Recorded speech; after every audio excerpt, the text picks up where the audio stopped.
This podcast has bad words. Hello, everybody. Welcome to the Minimalist Podcast, where we discuss what it means to live a meaningful life with less. My name is Joshua Fields Milburn. And I'm Ryan Nicodemus, and together we are the Minimalists. Welcome to episode 120. Today we're going to talk about social media, as you probably know. Yeah, the social medias. Yeah, all of them. Should we talk about our weekend first, or? Well, yeah, sure. How was your weekend? My weekend was solid, man. Although I was supposed to go out to Montana. It didn't work out, though, because Ella and Bex were both sick at the same time, and we're getting ready to film some stuff, and I couldn't afford to get sick, and so... Good call. Yeah, we spent the weekend apart, but we're back together, and Bex is still sick, and now I'm terrified. Nice. How about that sports ball game, man? The sports ball. Oh no, Jenkins didn't make the play. Oh my god, I can't believe it. We're recording this shortly after the Super Bowl. Have you seen? Dude, I'm gonna put this in the notes, man. There is a video of this dude. It's an old video, but it's this dude who's like, he's just wearing a jacket, and it has like a football emblem, basketball emblem on one side, baseball, basketball on the other side, or softball or something, and then it says sports on the jacket. And it's this dude going on he's just mocking people who get so invested with a team, and it's just hilarious because I used to be that guy. Oh yeah. I mean, I used to have like Cincinnati Bengals season tickets, man, and like, I mean, like if they lost a game, dude, it used to ruin my week. Yeah. But it's funny because like watching this video with this dude, I'm like, oh, it's really ridiculous for me to be that upset over who lost or won a football game. Well, I think Seinfeld is the one who said you're not rooting for a team, you're rooting for a jersey. Yeah. Right? I was the opposite. When I was growing up, I was a huge Utah Jazz fan, as most of you know who have been listening to this podcast for a while. But really, I wasn't a Utah Jazz fan as much as I was a John Stockton and Karl Malone fan. Yeah. And had they been traded to the Minnesota Timberwolves, I would have very quickly become a Minnesota Timberwolves fan. Right. And I think that some people were that way with Jordan or certain players. Blake Griffin just got traded from the LA Clippers to the Detroit Pistons, and I'm sure there are some people who are like, I really like Blake, and now I'm a Detroit Pistons fan. Absolutely. Same thing happened when Braun went to the Heat and back to Cleveland. Yeah. Well, and there was a weird thing about that, though, because the people in Cleveland felt like LeBron had completely dissed their city. Yeah, and I can't believe you left us, and then they're like, thanks for coming back. Yeah, thank you. Yeah. Here's the weirdest thing, though. What about after the Super Bowl? I didn't watch any of the Super Bowl. I saw 2 commercials from it, which we could talk about. But right after Super Bowl, people in Philadelphia were rioting because they won. Well, dude, I don't know if you know this or not. Actually, this is someone the other day. I was telling them these stats, and they were like, yeah, man, those stats are from 2014. And I was like, holy shit. Like a lot of this stuff, I got to like look at my stats. So I don't know if this is still the case or not. So that's why I'm prefacing it. But the Philadelphia Eagles, they had a courtroom in their stadium, so you could fans who got rowdy, they were arrested, booked, tried, and thrown in jail before the game was over. Oh no. Yes. Or like maybe. Oh yes. That is how like Philadelphia and Oakland are like known for being the two most like rowdy. I mean, in my opinion, I guess. I'm pretty sure the Utah Jazz had to be the exact opposite of that. Right, they're the most like well-behaved fans. Yeah, whenever we go, they like if a basketball goes in the crowd, they gently hand it back to the referee or whatever. Whenever we go to Utah, like the crowds there are the nicest people that we ever encounter there in Canada. Yeah. And we tend to have nice crowds no matter where we go. I mean, it tends to be good people. Except Philadelphia, they were rioting outside of our show. Why do you think they rioted, man? Like I'm trying to like make sense of that, and like because I think mob mentality. Well, definitely mob mentality, but I guess like, what is it that causes a group of people to celebrate something? I know mob mentality, but how does the mob get that mentality? Like we're gonna celebrate. And by showing our celebration, we're going to do it by ruining the city. I think it's the same thing as consumerism. It's the lowest common denominator. And so crowds congregate around a purpose, and if they don't have a purpose, then a purpose is found, and that purpose can be rioting or violence. Why weren't they like, we're gonna go and help the homeless tonight? But so a lot of crowds congregate and do that, right? If we're gonna go and save animals on the street tonight. Yeah, you're right, they do. There's 58,000 homeless people in Los Angeles County, and there are crowds of people who will go down to Skid Row downtown and help out, and because the crowd congregates around a common purpose. Now, if you just get a crowd to go down there, a bunch of Philadelphia Eagles fans after a game, and they don't have a purpose, well, then all of a sudden you've got trouble brewing because they're looking for a purpose. And when we're blindly searching for a purpose within a crowd instead of looking back at our own individual values, then all of a sudden it can devolve really quick because someone does something and you're like, okay, I guess I need to congregate around that person's actions and interests and values. And then I think everything just sort of it goes off the rails. Did you see the Super Bowl commercial with the Ram truck, the Martin Luther King commercial?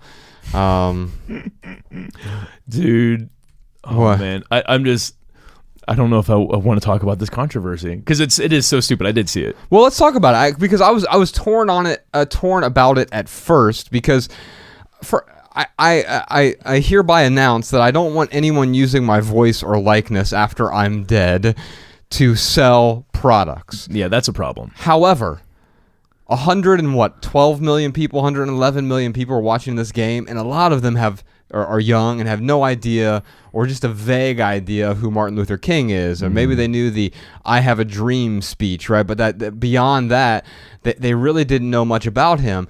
And actually, February 4th was the 50th anniversary of the speech they used in that commercial. So in a way, that they were commemorating the memory of Martin Luther King. I knew they were. Yes, they were coming from a, ostensibly it is a good place. Like they weren't looking at it and saying, "Oh man, let's cause a big hubbub about us commercializing Dr. Martin Luther King." Right. So I'm gonna play the Martin Luther King commercial, but then I have a second commercial to play. Someone edited the commercial. Oh my goodness. And we'll play that really quick. Let's have a listen. Okay.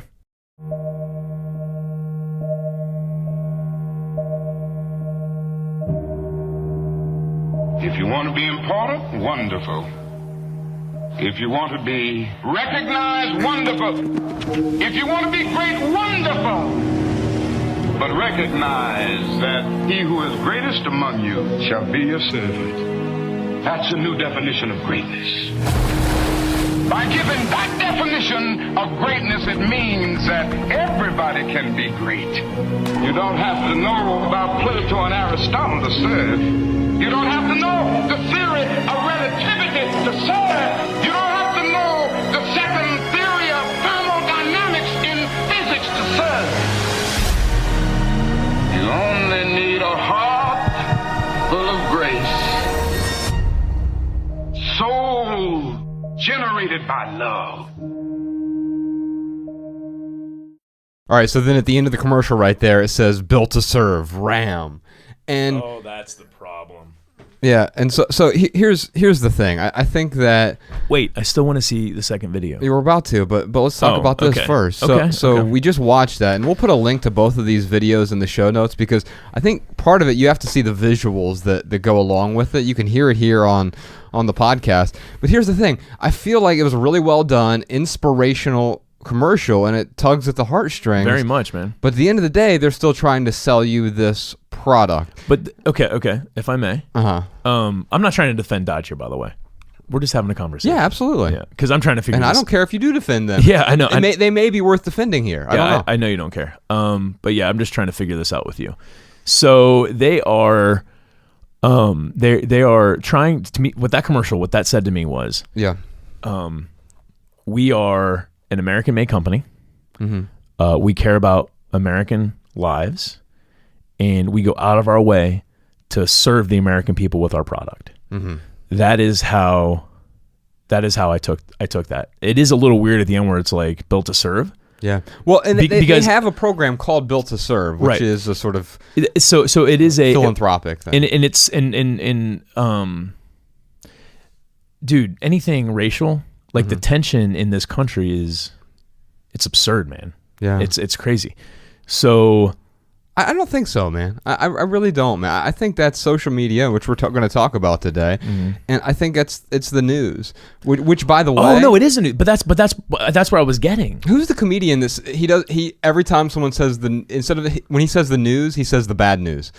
He's like, I was watching the bad news today. That's hilarious. And because that's really what it is. It is what it is. I mean, there are a few exceptions. There's that Oregon Good. Remember, we met with the founder of Good a few years ago, back in, I think, 2012. Yeah, Good magazine. Those guys are great. Yeah. And it was like good news. Yeah, right. Right. But that's the thing.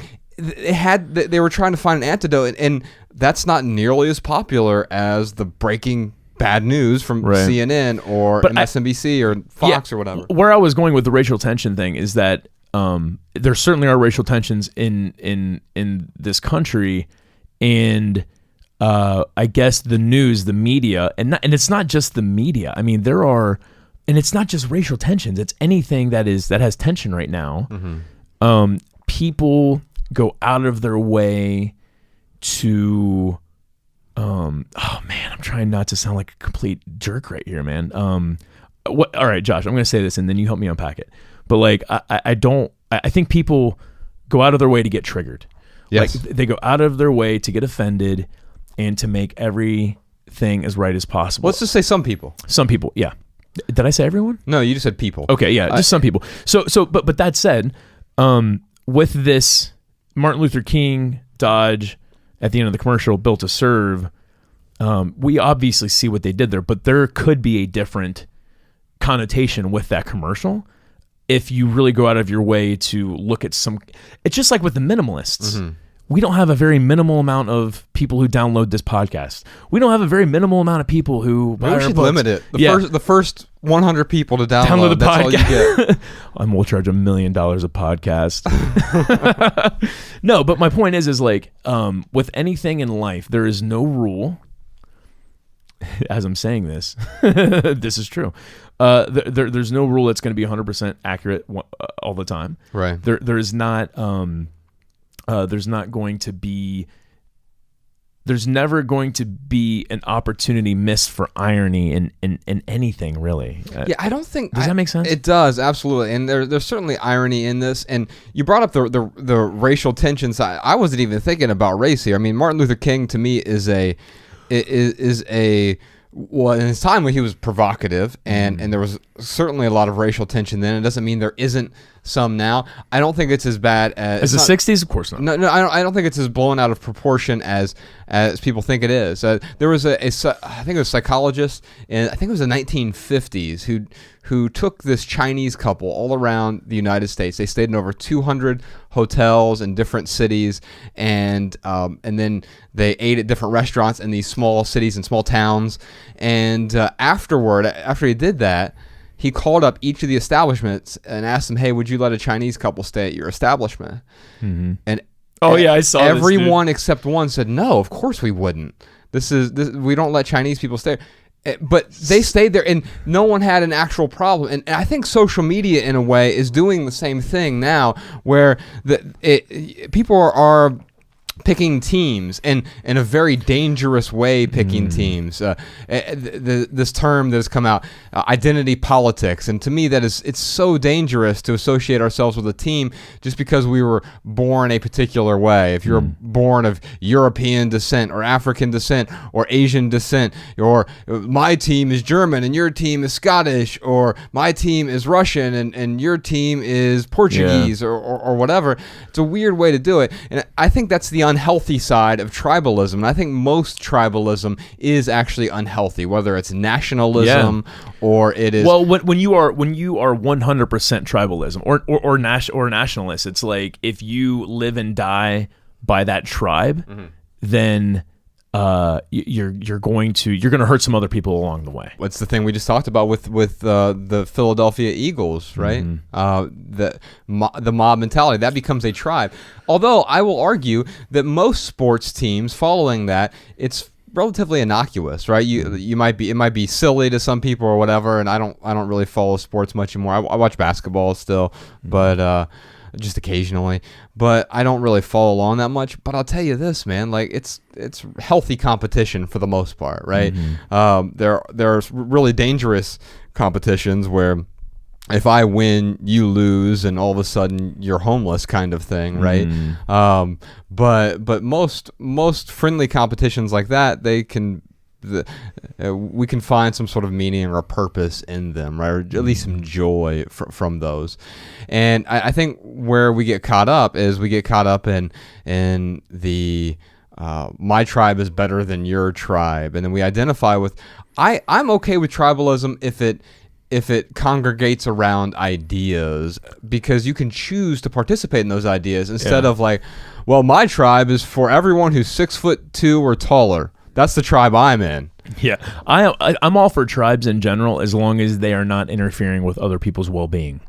Yeah, I think that's fair, and I think the problem with tribes is a lot of the time it does affect the well-being by default. Yeah, and so but there are tribes out there like because let's look at the other side of the coin. There are tribes out there who absolutely do not do that, right? Yeah, I mean, again, going back to the sports teams or going back to ideologies. I don't know that minimalism is necessarily an ideology, because there isn't a inherent set of rules or beliefs necessarily.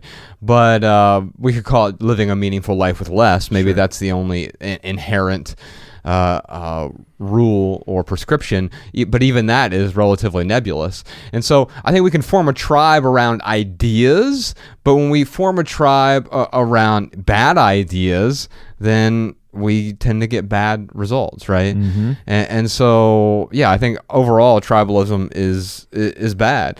Back to this commercial. Yeah. So we saw this Ram commercial. We just listened to it, and it's an inspirational speech. He's saying you can be the best version of yourself, basically. Yeah. Someone, and I can really appreciate this, took that same commercial and dubbed in Martin Luther King's speech about anti-consumerism. Oh, that's great. Because he was an anti-consumerist, right? That's genius. And so you take the same commercial. Ryan, come over here. We'll take a look at this. We'll put a link to it in the show notes as well.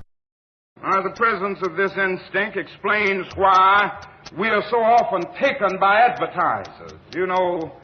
Those gentlemen of massive verbal persuasion. And they have a way of saying things to you that kind of gets you in the bind. In order to be a man of distinction, you must drink this whiskey. In order to make your neighbors envious, you must drive this type of car. In order to be lovely to love, you must wear this kind of lipstick or this kind of perfume. And before you know it, you're just buying that stuff. And I've got to drive this car because it's something about this car that makes my car a little better than my neighbor's car. And I am sad to say that the nation in which we live is the supreme culprit. And I'm going to continue to say it to America. What's wrong with me, man? I feel bad for Dodge right now. I don't know. What is wrong with me? I don't know. I just listened to that, and I literally got chills, man. It's a great speech. And part of it is I've been working on this damn advertisements essay. I've never worked longer on. In fact, one of our books we wrote quicker than this essay I've been working on for 3 or 4 months now, since November. And it's called "Can We Have an Honest Conversation About Advertisements?" And at its bloated zenith, it was 8,000 or 9,000, close to 9,000 words, and it's trimmed down to about 4,000. I hope to make it a little bit less than that even now. But I've done a lot of research about advertising and trying to have an honest conversation about it, because to me, I want to take this speech that we just heard and make a minimalist commercial that, in the end of it, instead of it says "built to serve Ram" or whatever, it just says "advertisements suck." Yeah, and because that's that what that would be great, man. And so maybe we do a Kickstarter campaign, see if we can raise a few $1 million to do a Super Bowl commercial. Yeah, that I don't think they'd let us air something that says advertisements suck, and that is my god, could you? That would be awesome, dude. It would be great. How much does it cost for? How much would it cost for a Super Bowl commercial? I don't know. It's probably 2, 3, 5 million. Dude, I wonder if our audience would help us do that, man. That would be incredible. Yeah, but they do have to get approved is the problem. Right. The other thing we could maybe do a billboard, something like that. But in the same token, though, dude, like, so we're talking about getting into the advertisement realm to be ironic with it and to be funny, but do we even? I mean, even to get in there, dude. I don't know, man. Well, here's the thing. It would be very funny, but I would really have to give that a lot of consideration because buying a billboard, Yeah. you're still feeding the machine that you're fighting against. Yeah, I have a whole section of, you could call it a chapter in this essay about the usefulness of advertisements, but also how the pros probably don't outweigh the cons. And for me, I mean, yes, it would be ironic or funny, but the hope is to start a conversation around the fact that advertisements are pernicious. Yeah, but the more I think, I'm sorry to interrupt you, dude. No, I think that's what they did with remaking this commercial. Is, to me, that speech about the advertisements was just as powerful, and it was more powerful because the juxtaposition against the commercial. Yeah. If you buy this car, then you'll be happy, kind of thing. And all of a sudden, it's like, wait a minute, the original commercial was not Martin Luther King's vision, right, of capitalism or consumerism. He had completely opposite thoughts about it. Yeah, like it is like that commercial is talking about irony at its precipice. Like, yeah, well, I mean, and so if you want to do a commercial like that, I would encourage you not to use Martin Luther King, who was against that.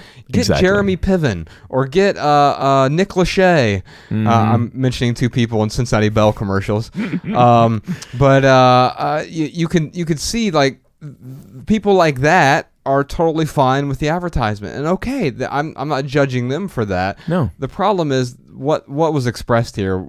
These were not Martin Luther King's values. Yeah. And I think that's where it gets sticky. Dude, we have, I believe, where are we at on the intro, Sean? Like 45 minutes.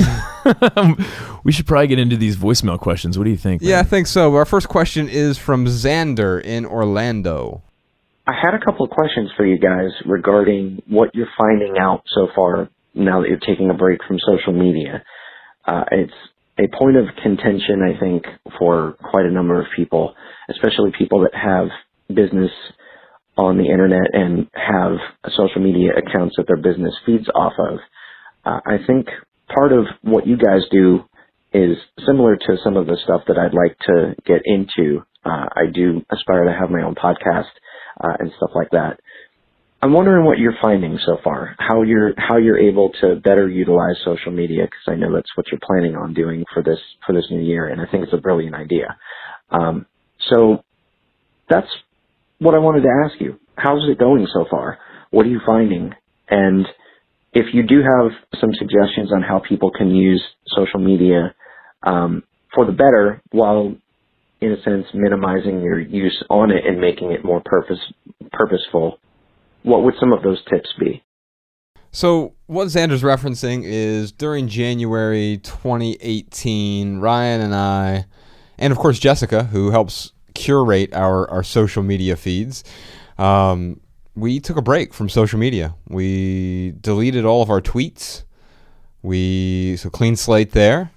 We deleted all of our photos from Instagram, which is really difficult. Twitter's easy. There's a program you can basically just delete all your past tweets. We saved all of them, so we have our minimal maxims. I love seeing all the confusion. Oh yeah, you're like, what's happening? Well, and that's the other thing we did. So and we recorded this video with our good friend Matt Diavella of the Ground Up Show podcast.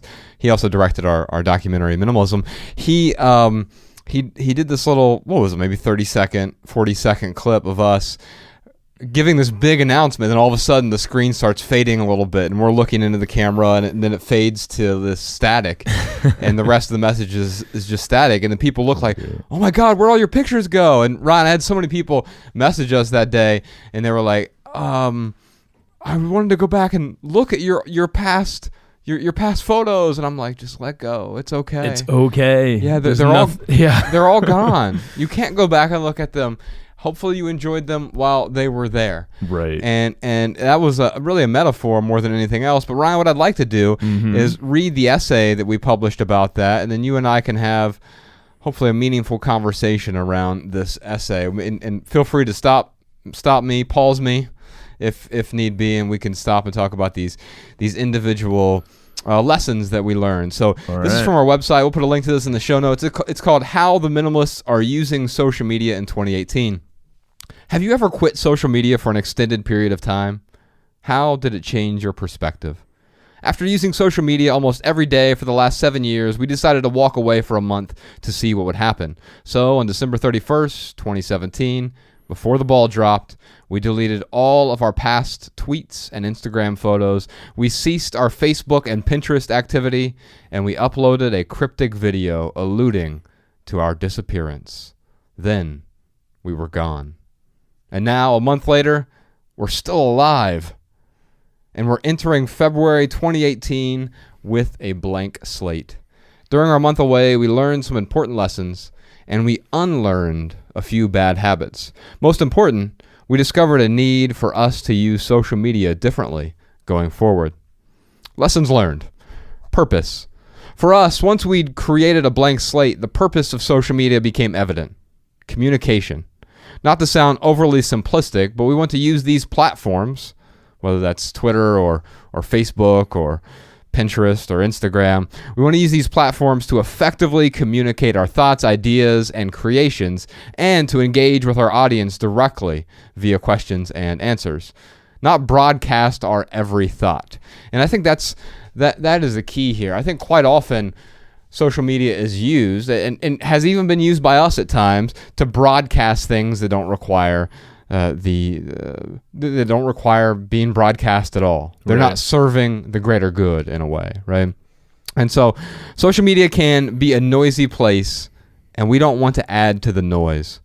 We want to whisper to the people who are listening. And that was key for me, and because I remember when I first started doing Twitter, especially professionally, whatever that means, we started the Minimalists, like I did want to sort of announce every thought because we had the small audience of several hundred people at that point, not even 1,000 followers, but I wanted to, hey, here's what I'm thinking right now, and I think it's so important that you need to hear about it as well. But I think these days I'm less concerned about every thought being heard. And instead, I want to communicate broader ideas, and I think social media can help augment that in a way. Yeah, definitely. The next lesson here is mindfulness. Whenever an activity occupies much of our mind, we need to take a step back and assess whether it's worth the time we spend on that activity. Our friend Jessica Lynn Williams, who helps us organize our social feeds, discovered an important insight without the pall of social media in her everyday life. Here's a quote from her. She said this to me on the phone, actually. Stepping away from social in January gave me the clarity of mind to see, quote, the asshole in my mind running amok, close quote, as Dan Harris says. And it has prompted me to adopt a regular meditation practice, which is something I've been afraid of for a while. This year will be the year I take back my mind. So that was from Jessica, and I found that fascinating, that the stepping back allowed her to get some clarity of mind. And what I really hope is that she's able to continue that. And so I'm going to stay in touch with her and make sure that she is able to maintain that clarity of mind. Not only do I not want to clutter my own mind or your mind or Sean's mind, but Jessica as well. And of course, the people who follow us on social media, as I said in the previous paragraph, we don't want to add to the noise. We want to whisper to the people who are listening, right? Absolutely. The next lesson here is augmentation. We want to use social media to augment our creations, blog, podcast, books, films, not as the main platform on which we create. While we'll be active on the different platforms, it's worth noting that the best place to follow the Minimalists isn't on social media. The best place to follow our creations is by subscribing to our blog or by subscribing to our podcast, or both. Social media will simply append those platforms. So Xander here, he asked a question about that. And the thing I wrote down when I was listening to his question, Ryan, is social media seems to be getting in the way of his creations. He says, I'm aspiring to start a podcast. Well, no one ever started a podcast by aspiring, right? There might be aspiration all over your apartment, Xander, but you haven't started the podcast. Starting a podcast, all you need is your laptop, and you can start recording. You can use the microphone on your cheap little headphones or whatever, and you can start a podcast that way. Ryan and I haven't always had this podcast studio that we're in now. In fact, we haven't even had it for a full month yet. And so you don't have to wait till all the conditions are right. And if social media is getting in the way, the thing that I like to think about, Ryan, here is the 80-20 rule, right? I think quite often we spend 80% of our time working on social media and 20% of the time creating, and that is so bass-ackwards. It's horrible, man. And so really the when we use social media, we should use it to augment what we are, whatever we are creating, whether that's a podcast or a book or my friend Eric in Dayton. I don't know if he works at Press. And he created I just put it up on my Instagram this morning. He created this beautiful bear for Ella. If you just check it out, it's at Joshua Fields Milburn. It's handmade. It's one of one, made in Dayton, Ohio. And he built this bear over the weekend, used this Italian wool that's super soft. And at the end of the post, I put, "This is not an ad. I paid full price for this bear." And that's a creation, right? And you can tell if you go to his social media feeds, he uses that to augment his creations, to display his creations to the world, because marketing is the final step of the creating process. Sure, got to let people know about it. But when it takes over and all you're doing is just marketing, look at me, look at me, look at me, look at me, your creations suffer. So when I think about old jobs I used to have, old corporations I used to work for, the question that they asked, going back to that 20-80%, you could look at it this way too. 20% of the time they're asking, how can we have a better product? How can we create a better customer experience? 80% of the time they're like, how can we shove it in people's faces more? Yeah. How can we get this in front of more eyeballs? How can we get more advertising dollars? Like, very little infrastructure budget is talked about. It was always marketing. It was never about creating a better product or creating a better experience for the customer. It was always about like fighting for how much marketing dollars I can get for my department. How do I get this mediocre product in front of as many Exactly. eyeballs How can I as make this possible? mediocre product look awesome? Yeah, so we can make our month or make our quarter. And or that whatever. again is bass backwards. Yeah, it's a recipe for disaster long term. It may work in the short term. You may make more money this month or this quarter. You may squeeze more blood out of the turnip, but next year, 2 years from now, 5 years from now, are you going to feel great about that decision? No, you're going to feel much better about creating whatever you wanted to create. And as Seth Godin always talks about, you got to create bad stuff first. So Xander, if you're aspiring to start a podcast, just start it. Create some bad ones, and you don't even have to publish them yet. But what if you were to create one podcast episode every day for the next 30 days? You think you'll be better 30 days from now or today? Of course you'll be better 30 days from now because you've put in some work, you've put in some practice. Ryan and I on episode 120 are much better at podcasting than we were on episode number 1. I don't know why I just got this weird. I don't know. I'm just looking at Xander's question. It's a little weird that he's asking about social media and talking about starting a podcast. And the reason why I'm saying it's weird is because they have nothing to do with each other. Meaning that one of the lessons I've learned is that it doesn't matter. Social media does not matter. Yeah. Creating a good podcast, that's what matters. Social media can help get the word out more. It can help communicate with people, answer questions, whatever. People can throw us their thoughts on the podcast and their crappy reviews or the great reviews, whatever it is. Yeah. But at the end of the day, put a quarter in the jar for my at the end of the day jar. It doesn't matter. Social media does not matter. Here's my advice, Xander. Quit social media and start a podcast. That's the best advice we could give you. Yeah, I think so. And so and then if you decide to go back to social media, let it augment whatever you've created, right? Let it magnify, let it amplify what you've created. Don't let it be the creation in and of itself. Here's what I'll say. There are a few exceptions to that. There are some comedians I follow on Twitter where it is their primary communication platform. It's their creation platform. They're Twitter comedians and they're really funny, and that is the best format for them. But for most things, it is not the primary means on which we should communicate. In fact, one of the things I wrote down here that isn't in the essay, one of the things I learned during this month off is Twitter is still my favorite platform for me, right? And I think partly because I still use that to create a little bit. It's almost like taking a break from writing. I can write these little pithy tweets. In fact, if you go back and look at maybe my last year of tweets, you can track what essays I was working on because you'll see like these little these little minimal maxims or quotes or whatever you want to call them that make it to my Twitter feed. Sometimes they'll make it into an essay, sometimes they won't, but it will often provoke me enough to create the thing that I want to create. I also learned that for me, again, this is just for me, Instagram is generally a waste of time. And I mean that literally. Like, when I want to waste time, that is the first place I go. It is a pacifier, right? And we're going to talk about pacifiers here in a moment in the essay. I also learned that I don't use Facebook. I don't miss it at all. The only reason I have a Facebook account is because one of us has to have one in order to manage the Minimalists page. Dude, Ryan does not have a Facebook account. That's so funny. I got a question for you, man. Go for it. I just had a question pop into my head. So, you're talking about lessons you've learned. What's the most useful thing you have found on social media since you've been back? Meaning, like, since you've got back on Twitter or Facebook, Instagram, you've already said is pretty much a waste of time. So the outlets that do add value, because I'm trying to think for myself. I can't think of one instance where I've got back on social media and I was like, oh, thank God I'm back on here. Like, I enjoy, like, we went and had dinner at a restaurant where it was an amazing restaurant. And I told the guy, hey, I'll be happy to share about your restaurant if it's an amazing meal. I mentioned it on the podcast. The Collections podcast. Yeah, a couple weeks ago.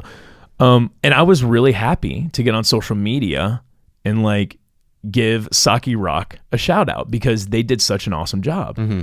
So for me, again, like, that's great, but my life would be just as fine if I did not mention that for Saki Rock. But what you were doing was something helpful. And so Absolutely. What you're saying there is social media adds value to your life when it allows you to be more helpful. Well, I think that is one of the ways for sure. Yeah, I guess I think it's the biggest way. Going back to that question of what value has social media added to you? Sure. Because I'm asking myself this question since we got back on 5 days ago. Yeah, so this morning I just talked about that photo I posted of the bear that Eric made back in Dayton. On Instagram. Yep. And it allowed me to be helpful, right? Yeah. So if I'm just browsing Instagram, it's a waste of time. But instead of adding to that noise, it's going to waste other people's time. How can I be helpful in some way? Yeah. Well, it allowed me to talk about a handcrafted product. It allowed me to talk about how it's not an advertisement. It allowed me to shout out Eric, who does such a great job. And he does these other things. He makes these bears with, like, old Carhartt clothes, and he repurposes things in a way and makes them beautiful. And it's exactly in line with our ethos. Like, and everything he makes is one of one. And when it sells out, when he sells the one, it's sold out. There isn't a duplicate. And so it's very much in line with our values. And so I can tell you that since hopping back on, there have been a few things that have added value to my life, and it's not what I expected. So I'm glad you asked me that question. One is, my favorite thing to do on all of social media is just tweet whatever Ella says. Yeah. So Bax and I have a 4-year-old, at Ella Sandwich on Twitter, and instead of having a scrapbook at home or some sort of collection of whatever about her childhood, we collect her beautiful nonsense. And so she'll say something. Let me pull up her account. We'll look at the most recent ones because they so while you're pulling it up, like, you've taken Ella's hilarious quotes. It basically it's what was that Cosby show, the shit kids say, or dumb things kids, what was it called? I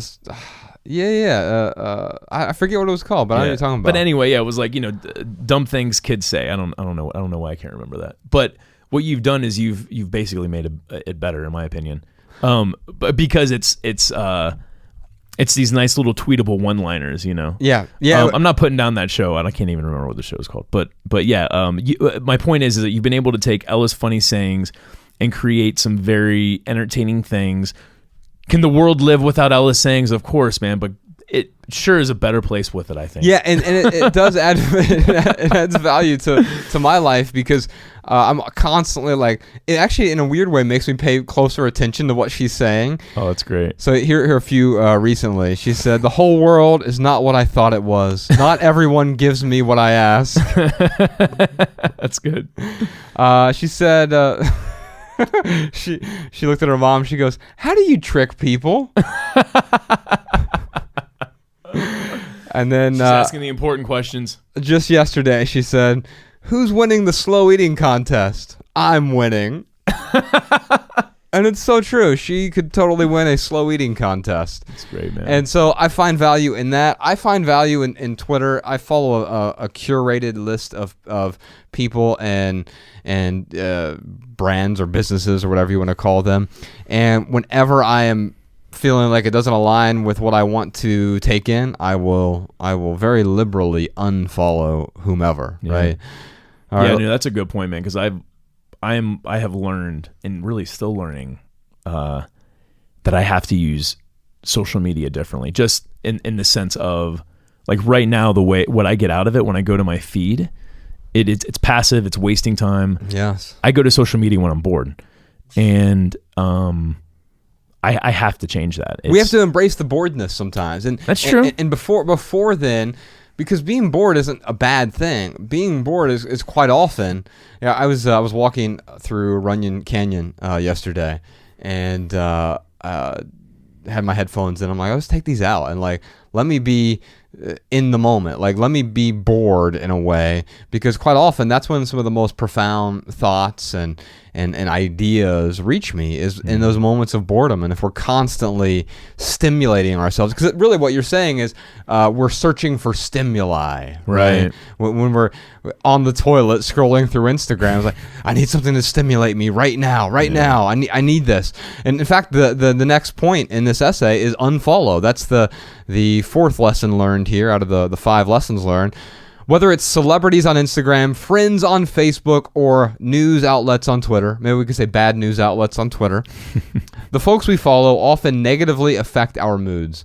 We get caught up in comparing ourselves with others. We get dragged down by naysayers, and we start twitching for 24-hour, quote, breaking news. Whenever this is the case, it's best to unfollow those negative influences and instead curate a feed that includes people and brands who inform us, challenge us, and improve us. Letting go of the negative is the only way to make room for the valuable. And I think that last line is important. We have to let go of the bad news, the breaking news, the urge to stimulate in order to make room for that which is truly valuable to us. And that's the 5th and final lesson. And then we'll get to the bad habits, the unlearned bad habits. The final lesson here is value. As the minimalists will post to social media only when it adds value to others. Before we publish to any platform, we must be able to affirmatively answer one question. Does this add value? If not, then delete. That's the thing that I'll ask before I post something. You know, it's like, is this actually going to add value to our audience? Is it going to serve the greater good in some way? And if not, be willing to delete it, or at least save it as a draft and say, did I say a giraffe? Save it as a giraffe. Yeah, they've got long necks.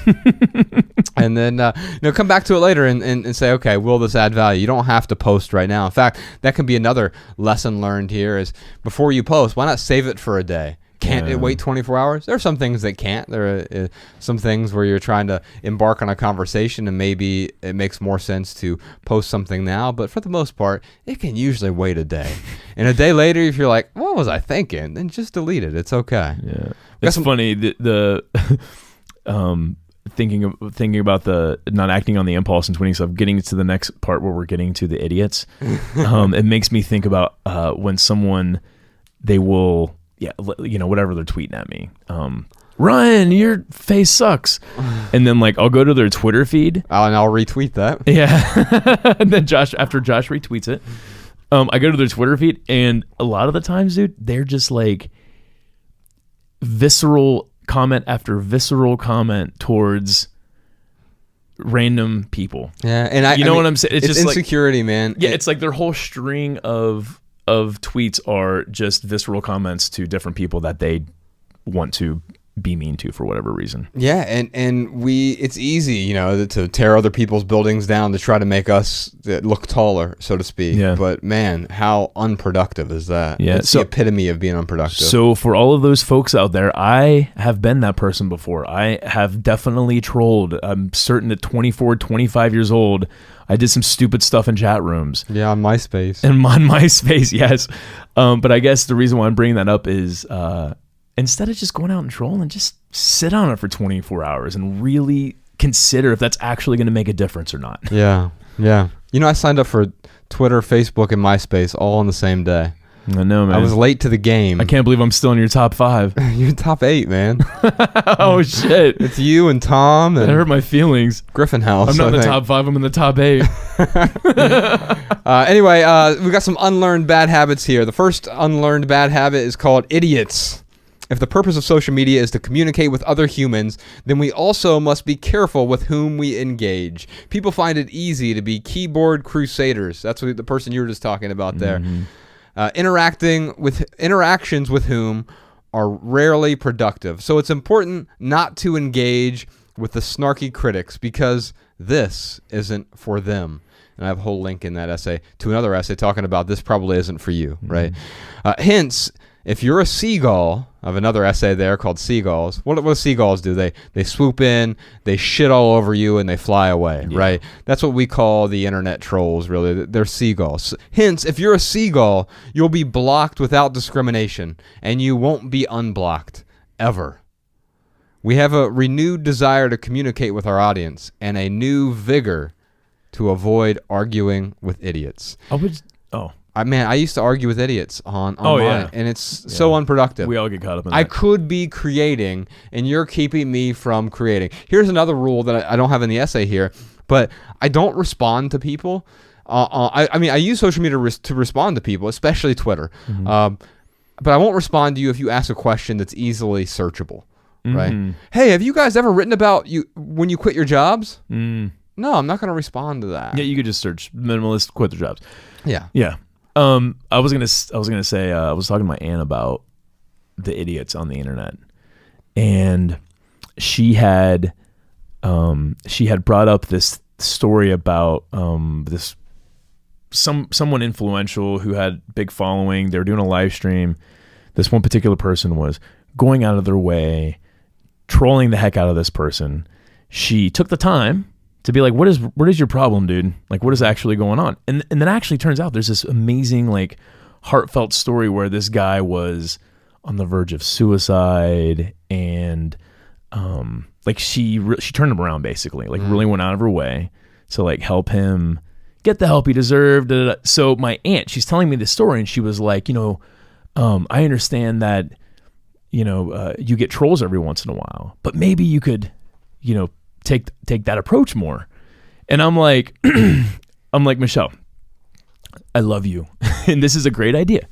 And I do this to a certain extent, meaning if someone asks a legitimate question, or they have like a legitimate, hey, I'm having trouble finding a way to understand how, you guys are doing X, but but I'm thinking Y, insert argument there.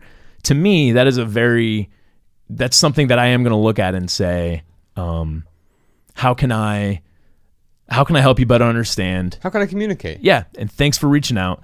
But when someone just is visceral to me, if I took the time with every single person, I would not have time to do what we are already doing. No. To, like you said, to create, to help more than just filtering out through that one person. So it's not that. Josh and I, it's not that we don't have sympathy and understand that some of these people, we do know where they're coming from.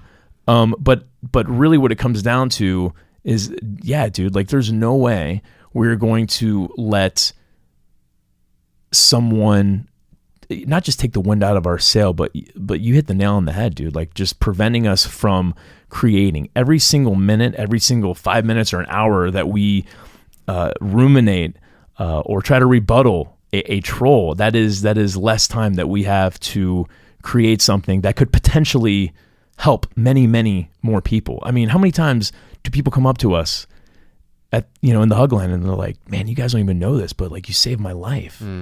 Like that's what I'm focused on. Yeah. And we can't. I can't make someone like me, and I'm not going to try. No. Right? But you just got to be you, man. For the longest time, I was so caught up in that, but no, I'm right, and I'm going to prove you wrong. I want you to see it from my perspective. Rob Bell said something this week in his podcast. He said, you can be right in the wrong way. Yeah. And that's what I was learning. Is like, yeah, I'm right, but I'm approaching this the wrong way. The right way for me to approach this thing is just to move on and help the people who I can help, and ignore the idiots. And yeah, so we block very liberally. If you are a troll, you get blocked with the quickness. And no, we won't unblock you either. It's what Chris D'Elia, one of our favorite comedians, he just tells people, "Welcome to my block party." Welcome to my block party. And then he just blocks them. I saw there was a tweet he put out recently. He put a screenshot of he put a screenshot of someone who said, "Why did you block me on Instagram?"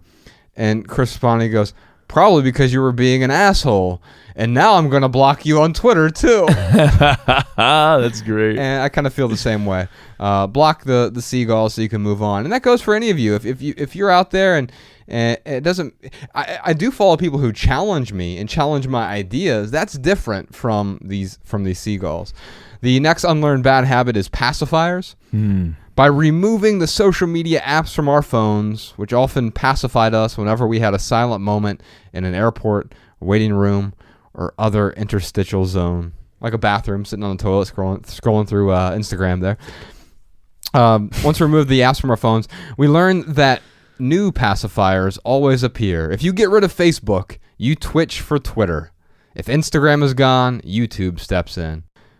2,000 years ago, the Stoics complained about people getting lost in books instead of going out and experiencing the real world. Today, we complain that nobody reads books anymore because everyone is lost in the tempting glow of their screens. Whether it's books or social media we get lost in, we must work hard to use these tools deliberately to help us function in the real world, not remove ourselves from it. And for me, this is where I sort of depart a little bit from people you might call a Luddite. I certainly wouldn't call him that, but Cal Newport. So Cal Newport runs a great blog called Study Hacks. He's a very talented author. He wrote Deep Work, and he is working on a book now called Digital Minimalism. And he and I have been just talking about the different approaches. Now, he has a TED Talk out there called Quit Social Media. And we'll put a link to that in the show notes. It's out there. And he encourages people to quit social media. And he's never had a social media platform ever. And if you disagree with him, he encourages you to message him on Twitter. I'm just gonna let it hang there. Yeah, I guess you have to use a hashtag because he doesn't have a handle. But he believes in deep work and it requires not being on social media. And he thinks the cons outweigh the pros of social media.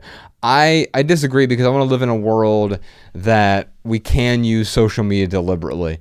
Now, is that possible? I think so.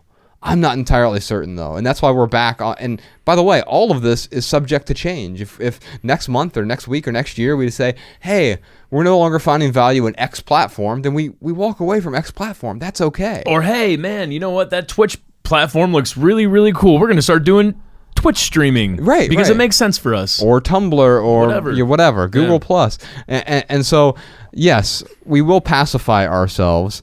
And it's always been a problem, though. The Stoics said the books. Yeah, books are the problem because everyone's just stuck on that page and they're not out in the real world. And now we're not out in the real world, or we're not reading books because we're stuck in the glowing the glowing screens that are in our hands. So what I'm hearing you say is that no matter at what point in time of human history, there is technology that gets introduced that becomes a pacifier. Yeah. And that takes human interaction away. Do you know who Tristan Harris is? He used to be an ethicist for Google, and he walked away and he started this nonprofit called Time Well Spent. But then he also started this second nonprofit called the Center for Humane Technology. And he sort of writes about how what you're just saying is absolutely true, where there was this new technology that distracted us. Right. And there have been new distractions all along the way. But he posits that this new distraction of technology is different from all the previous distractions. Absolutely. I think what I was trying to get at is that this is part of human existence, man. Yes. It is learning how to fight the impulses to pacify ourselves, and social media is a great pacifier. Exactly. And so it's a new pacifier. Maybe we haven't developed the mechanisms to deal with it yet, to keep from pacifying ourselves to death. I mean, I think back to David Foster Wallace's book, Infinite Jest, is about entertaining ourselves to death. The sort of MacGuffin of that novel is this movie that is fatally entertaining. Like, as soon as you put the cartridge into the whatever the TV player is, because it took place, I mean, it was written in the early 90s, but it took place, I think, in 2017, this distant future. And when you played this movie called Infinite Jest, you entertained yourself to death because you wanted to do nothing else but sit there and continue to watch this movie on repeat. You wouldn't eat. You wouldn't go to the bathroom. You just sit there and watch. Oh, you'd go to the bathroom, all right. Right. You wouldn't get up to go to the bathroom. And because it was so entertaining. And you basically die. It was like the heroin of entertainment. Exactly. Yeah. And so now, in a weird way, it feels like that's becoming true because you see these kids who are putting these diapers on while they're playing these video games for 40 hours straight and ordering pizza, and in a meaningful way they're dying. And sometimes they're literally dying, but in a meaningful way they are pacifying themselves to death, and we're doing that to a lesser extent with some of these social media outlets. So one other thing I thought about here, Ryan, is as we were talking about this pacification, Joe Rogan has this great analogy.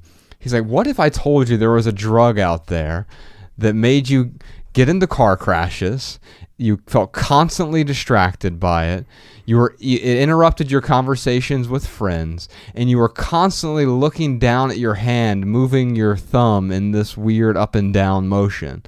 If there was a drug that did that to you, the government would probably ban it. Except now it's just our smartphones. We're all, I mean, you go somewhere, I notice it all the time. I notice myself doing it too. So I'm not exempt from this. If I'm standing in line somewhere, everyone is just staring down at the screen because I need that stimuli. I need that pacifier right now, right? But if Ryan, if I saw you doing that without your phone, I would try to get you help. Yeah, there'd be something wrong with me. Yeah, and I would be like, man, I'm really concerned about Ryan. Like, he's just doing this with his thumb all day. He's staring down at his hand. Have you seen the artwork where the artist photoshops the phones out of the people's hands? Oh, yes. Yeah, and so all of a sudden, they're just all sitting there at a table, like a dinner table together, all staring down at their hands. And man, it's terrifying to think how we're using some of the things that were supposed to be useful, right? The next lesson that is unlearned, the bad habit unlearned rather, is promos. This one's called promo lists. There's too much branding going on these days. No, there aren't any advertisements on our website or podcast or social media feeds, but even we, the minimalists, have been guilty of too much self-promotion getting in the way of our own creations. Perhaps Derek Sivers said it best. Putting ads in your work is like putting a Coke machine in a monastery. And we feel the same way about all the shameless self-promotion that's going on these days, including our own. It's solipsism run amok. We're pledging to remove the Coke machine from the monastery immediately so you can better enjoy what we're creating and sharing without all the promotional eyesores. Yes, we'll occasionally talk about what we're working on, including events, books, and projects, but we won't let it get in the way of what we're creating. If anything, promotion should be similar to the end credits of a film, not the main plot.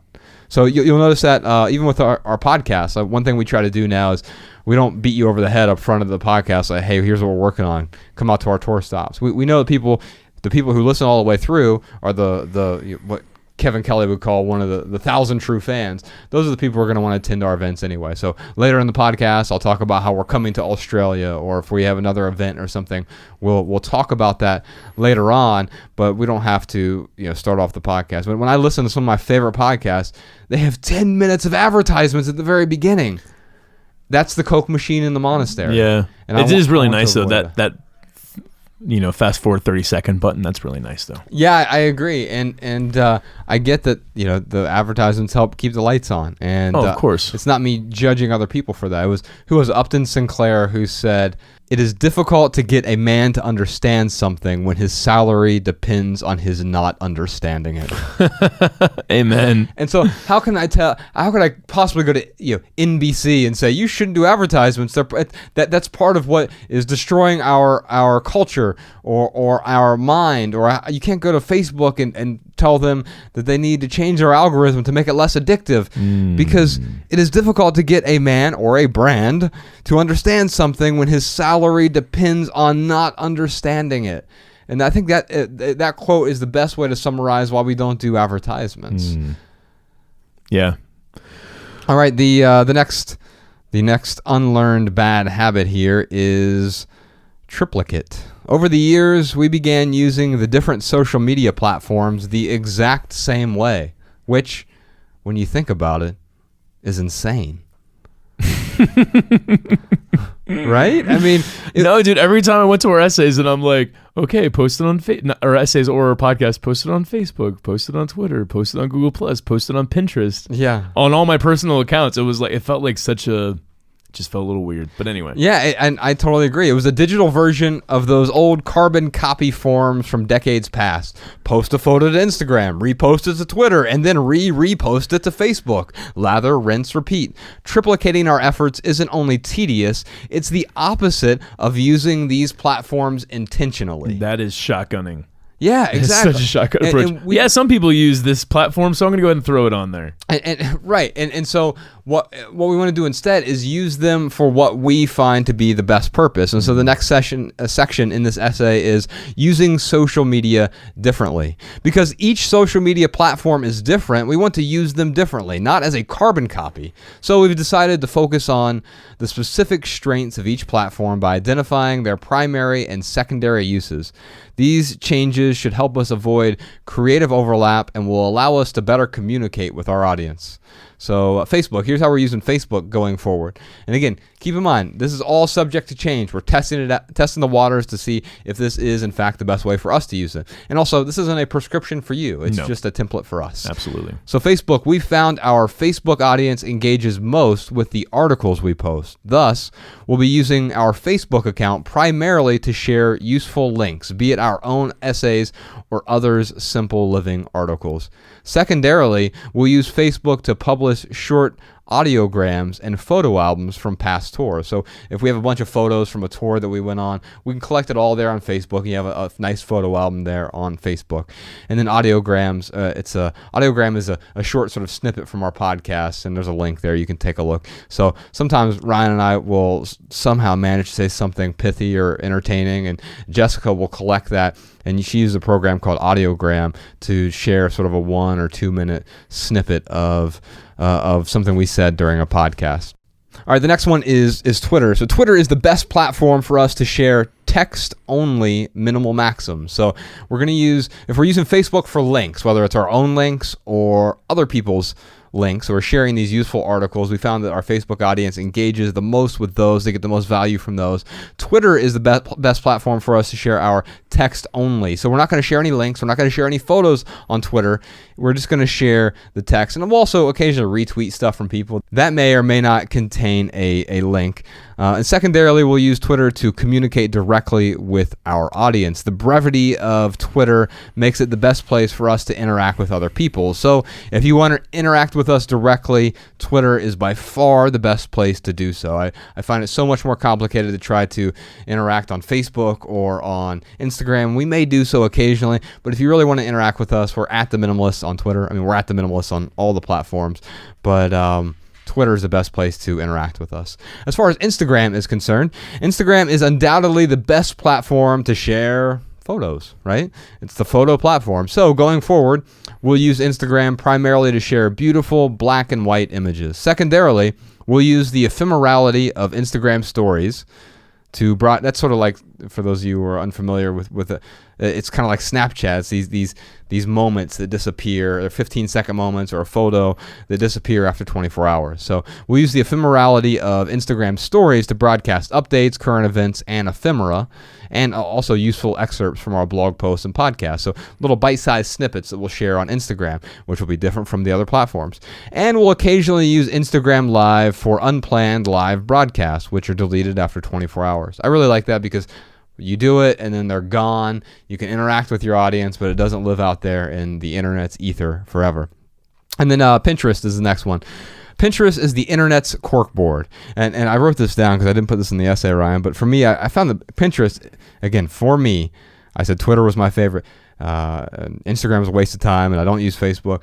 Pinterest can be a black hole. I very rarely go there, but it's easy to sort of get lost in it because I will find this image and I sort of go down this black hole. It doesn't mean it is for everyone. I also understand that some people find more value in Pinterest than anywhere else. So it is the internet's corkboard. So it's ideal for us to share our letterboards, which Jessica creates and makes really beautiful. These letterboards contain challenges and simple living reminders from the Minimalists. We'll also use our Pinterest account to repost photos of minimalist living spaces. Our director, Matt Diavella, he just posted a tour of his minimalist home, and he lives with his not so minimalist girlfriend, and we shared that over on Pinterest. So you can see some photos, and you can click through actually and see a video of his minimalist home. It's a short 2-minute tour of his home. Speaking of videos, YouTube, that's the last platform that we use. Since YouTube is the premier video platform, this is where we publish videos created by the Minimalists. This will be especially relevant when we add a video version of our podcast later this year. So if you're interested in that, you just go to youtube.com/theminimalists. Eventually we'll have a video version of this podcast when we have enough Patreon supporters to afford all the gear that's associated with that. Secondarily, we'll use YouTube to post other video creations, video essays, web series, and scheduled live streams. It's the best place for that. You'll notice our absence from most social media platforms: Snapchat, LinkedIn, Tumblr, Ello, Google+, Periscope, Flickr, Reddit, Quora, etc. That's not because these services aren't useful. They simply aren't useful for us right now. So this thing you were talking about earlier, Ryan, yeah, one day we might say, hey, Twitch is a great platform for us to live stream. Let's go over to that. Mm-hmm. I didn't even mention that in this paragraph. But well, because to me, it's like it's such a relevant platform. Mm-hmm. Like it's a very relevant platform. It is, but it is so irrelevant for you and I. That's why I brought up Twitch specifically. And I think Snapchat is the same way. Snapchat is relevant, and the whole point here is that you're always going to be missing out on something. There is definitely, even if you're on every social media network we have mentioned so far, there's some out there that you're just not on, mm-hmm. and it's okay. It's fine. And if you're looking, so for Xander, if you're looking, or anyone else who's listening, if you're looking to augment your creations with a social media platform, find the one you get the most value in and start with that. For us, we started with Twitter, and then we added on over the last 7 years, and then don't use them all the same if you can avoid it, right? And that's really what this strategy for us is about, is not using them all the same. Let's use them differently. Let's use them for their strengths and see what happens when we do that. Yeah. All things considered, we hope to use our new strategy to creatively add value to other people's lives. This is our recipe, and it isn't ideal for everyone. Truth be told, it might not even be ideal for anyone but us. And even then, we'll likely adjust how we wield these tools after using them differently for a while. No, we don't expect you to follow us on every platform. Hell, we don't expect you to follow us on any platform.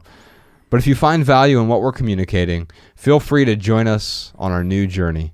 And if you ever stop finding value in what we're sharing, please unfollow us at any time. All right, so that's that essay. I don't know if there's anything else to tweeze out here for. Well, here's what I'll say for Xander. Like, just to kind of answer his questions head on. He's got to have a plan. Like I'm sitting here, like, following along with you as you're reading this essay we put out. And dude, why didn't we do this from the beginning? Yeah. Like, why the hell did we not come up with a plan like this in the beginning? So Xander, learn from our mistake, man, and come up with a plan. How do you come up with that plan? Like, you've got to ask yourself, what are you trying to accomplish? What are you trying to communicate with each of these platforms? It sounds to me, Xander, like the podcast is the one that you should start with. And like I said earlier, dude, quit social media and start your podcast. Like that is what is going to matter. The content. Ooh, I said it, Josh. I'm taking it back. Put a $100 bill in the jar. It's the worst C word ever. I can. Never mind. Xander has to create something, and getting on social media, and trying to figure out how to be relevant on social media is going to really stifle his creation. I agree, and so the creation that you're working on will not be meaningful at first, probably. Right. So don't worry about social media, Xander. Just worry about creating. But the act of creating in and of itself is meaningful. Amen. And as you go further down the road, you will actually start to create something that is meaningful. You know what? I wrote for the better part of a decade before I published anything at all. Now, I'm not recommending that for everyone. I probably should have started publishing something a bit sooner, especially I didn't have all the tools that are out there now, whether it's blogging or self-publishing or all these other tools that are out there for people. You don't have to wait for someone else's permission. So Xander, you don't need our permission to start your podcast. You just need to start it. I think about something that Derek Sivers wrote. He has a book that he's rewriting right now called The Mindset of Marketing Your Music. And he in there, he talks about how his time is worth, how much is your time worth, Xander? Let's say it's worth $50 an hour. You're a young person. In fact, I would argue as a young person, your time is probably worth a lot more than that. I heard Jordan Peterson talking about this recently because it compounds, right? And so if you learn or create something today, if Xander, I don't know how old you are, but let's say you're 20 for the sake of this argument, something that you learn today, an hour of your time, compounds over the next decades. Mm-hmm. And it's actually worth a lot more because every hour that you spend working on something meaningful, you're going to have that now as an asset. The skill that you developed becomes an asset for you, right? Mm-hmm. And so Derek Sivers is like, he said, I assume my time is probably worth $500 an hour. Not literally, like I don't think I can get a job for $500 an hour, but that's how much I put on that time. And so is it worth it to spend an hour scrolling through Instagram in a day? If you go to the Moment app and if you have that Moment app, you can track the activity on your phone. So definitely something I recommend to folks who are struggling with all of this. You just get the Moment app on your phone. And if you look, you say, oh man, I was on Instagram for an hour a day. Would you have given $500 to be on Instagram today? Yeah. Wow. No, of course not. Or maybe your time's only worth $50 an hour or $25 an hour. Would you pay $25 to be on Instagram for an hour? I know I wouldn't. And so when we think about it that way, we sort of we flip the table over and realize, like, wait a minute, is this worth my time? And often the answer is no. The last thing that he asked about here, Ryan, is how can people use social media less but make it better? And I think the answer to that question is actually in the question, right? Absolutely. Use it less, but make it better. And that's what this whole strategy was about for us. Mm-hmm. We want to use it less. We're actually going to be posting less. We're only posting like one thing a day on Instagram photos. I know that's not a rule that we made, but that's actually a good rule that, people could make. Yeah. It's like if you are, so how to create, to put rules around it, because that's, I think, why a lot of folks reach out to us. They want a rule or an ingredient. Yeah, a definitive way to do it. Yeah, that they can look at and they can say, oh yeah, that makes sense, or they can look at it and say, no, these guys are nuts. But if they want to put a rule behind it, or if Xander wants to put a rule behind it to create meaningful creations with less use, then challenge yourself to use only one platform and post once a day or once a week. Yeah. Because why? Because limitations breed creativity. Absolutely. And so I was actually, it's funny you mentioned that, Ryan, because I didn't put this in the essay intentionally because I think it might change drastically. But I was talking to Jessica on the phone last weekend about this, and I was telling her, you know what, like, I think we need to put some guidelines. These aren't rules, but some initial guidelines about how we post. And so let's just post one photo a day on Instagram just to see what that looks like. And she's like, well, I don't know, because what if we need to do that? I'm like, yeah, what if we need to do it? We're going to have to decide. We're going to have to choose which is going to add more value to our audience, right? Yeah. And so that limitation is going to breed some creativity. And then with Twitter, like, don't post more than 3 things a day on Twitter, excluding maybe commenting to other people. But original tweets from us, the text-only minimal maxims, fewer than 3 a day, 3 or fewer a day. And then on what's the other one? Facebook, right? 1 or 2 links a day, and that is it. Create some boundaries for yourself. Yeah, create those boundaries, and then know if you have to step past them, there better be a really good reason you're stepping past them. And you might feel this twinge of slight pain when you do step past them, and maybe that's not a bad thing after all. All right, Xander, I'd love to send you a copy of our book, Minimalism, Live a Meaningful Life. It's the first book Ryan and I wrote about the 5 values. There are foundational values that Ryan and I have built our lives on, but one of those is passion or creativity. And when you're looking at creating something new, it is something you want to develop into a passion. It's not follow your passion, it's cultivate a passion. And we talk about how to do that. It's in the 3rd chapter of that book. It's called Minimalism, Live a Meaningful Life. Sean, if you can send him the audiobook, or if he wants the physical book instead, or even the ebook, if you reach out to Xander in Orlando and get that over to him. All right, we have a question from Michelle in Edmonton. I have an idea for a home business, and up until now, I've given my products as gifts to friends and family, and they all love them. They're very supportive of my business endeavor. But what I'm really struggling with is how to create a social media strategy for my business without compromising my personal privacy. I feel like minimalism has really helped me to balance my personal needs with the demands of reality, with work, with relationships. And I haven't had a social media profile in over 4 years, which has allowed me to really cherish my personal privacy. And I just feel overwhelmed by the demands associated with managing social media accounts. Hold on, is she asking for advice on a plan for social media, or is she asking how to stay anonymous? I think she's asking how to protect her privacy. Okay. And the interesting word that she used there, and I don't know how intentional this was, but it really stood out to me, is demands, like the demands this puts on me. And there's a book, there's a line from our book, Everything That Remains: "We're but dogs thrashing in the collars of our own obligations." And maybe you could switch that word obligations with demands, our self-imposed demands.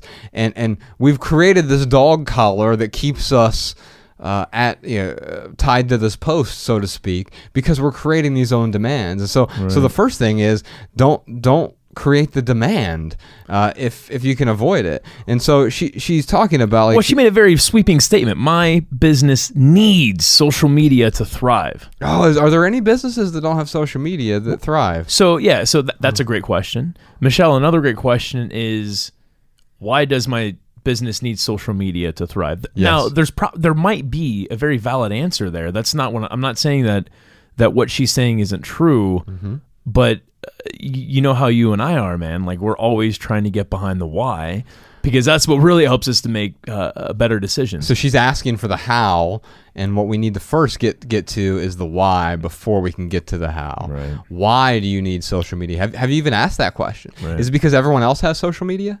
And if so, that's probably not the best answer. Everyone else has email, right? I'm thinking of this article that Cal Newport wrote called "The Woodworker Who Quit Email."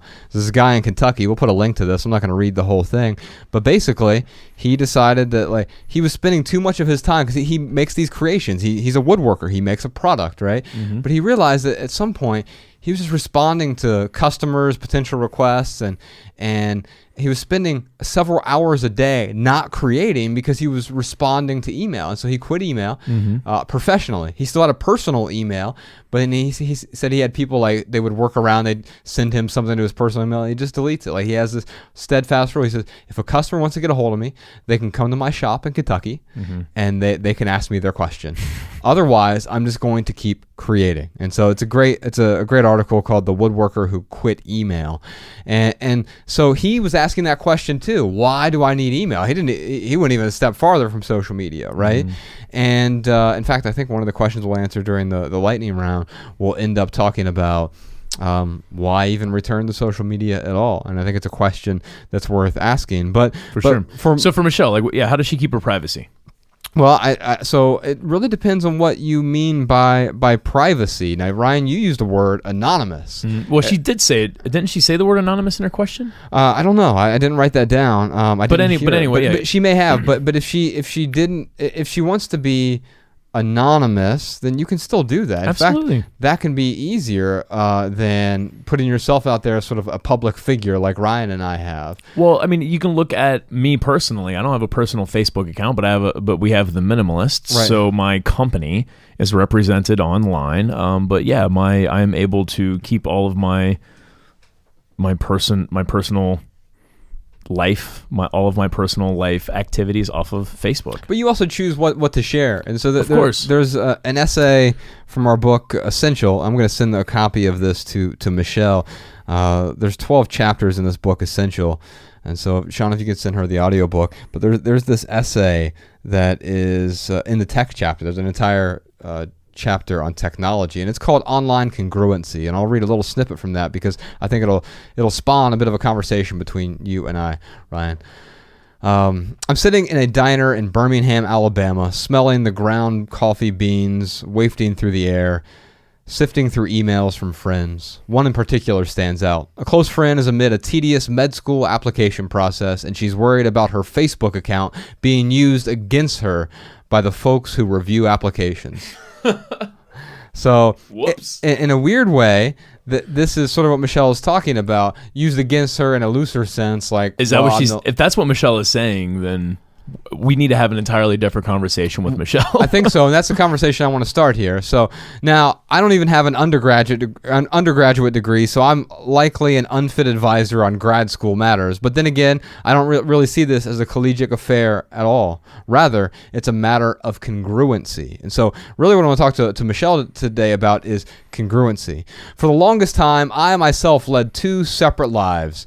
There was professional JFM and personal JFM. There was corporate me, prim and proper, ostensibly flawless, and then there was creative me, flawed but beautiful, beautiful because of the flaws perhaps. For obvious reasons, the two mixed about as well as glass rubbing against concrete. So I kept them segregated. Corporate me didn't talk about his love for writing, and creative me loathed hiding himself from the world. It was almost as though both sides were ashamed of each other. And so if that's what we're talking about, if we're talking about shame, about who you are as a person, then man, that's what I felt in my late 20s especially. I had this creative side that really wanted to get out in the world. I had this professional side that had to hide my creative side. So if and I'm not saying this is where Michelle is coming from. No. But if what she is saying is I want to keep private because I don't want people to know about my personal life. I just want them to know about my product. Mm-hmm. And again, I'm not saying this is where she's coming from, but if her thought is I don't want people knowing about my personal life because I don't want that's going to affect how they view my product. Mm-hmm. So then the question Michelle needs to ask herself is, would I be willing to buy this product from a person like me? The person who is going to an interview and they're worried about Facebook.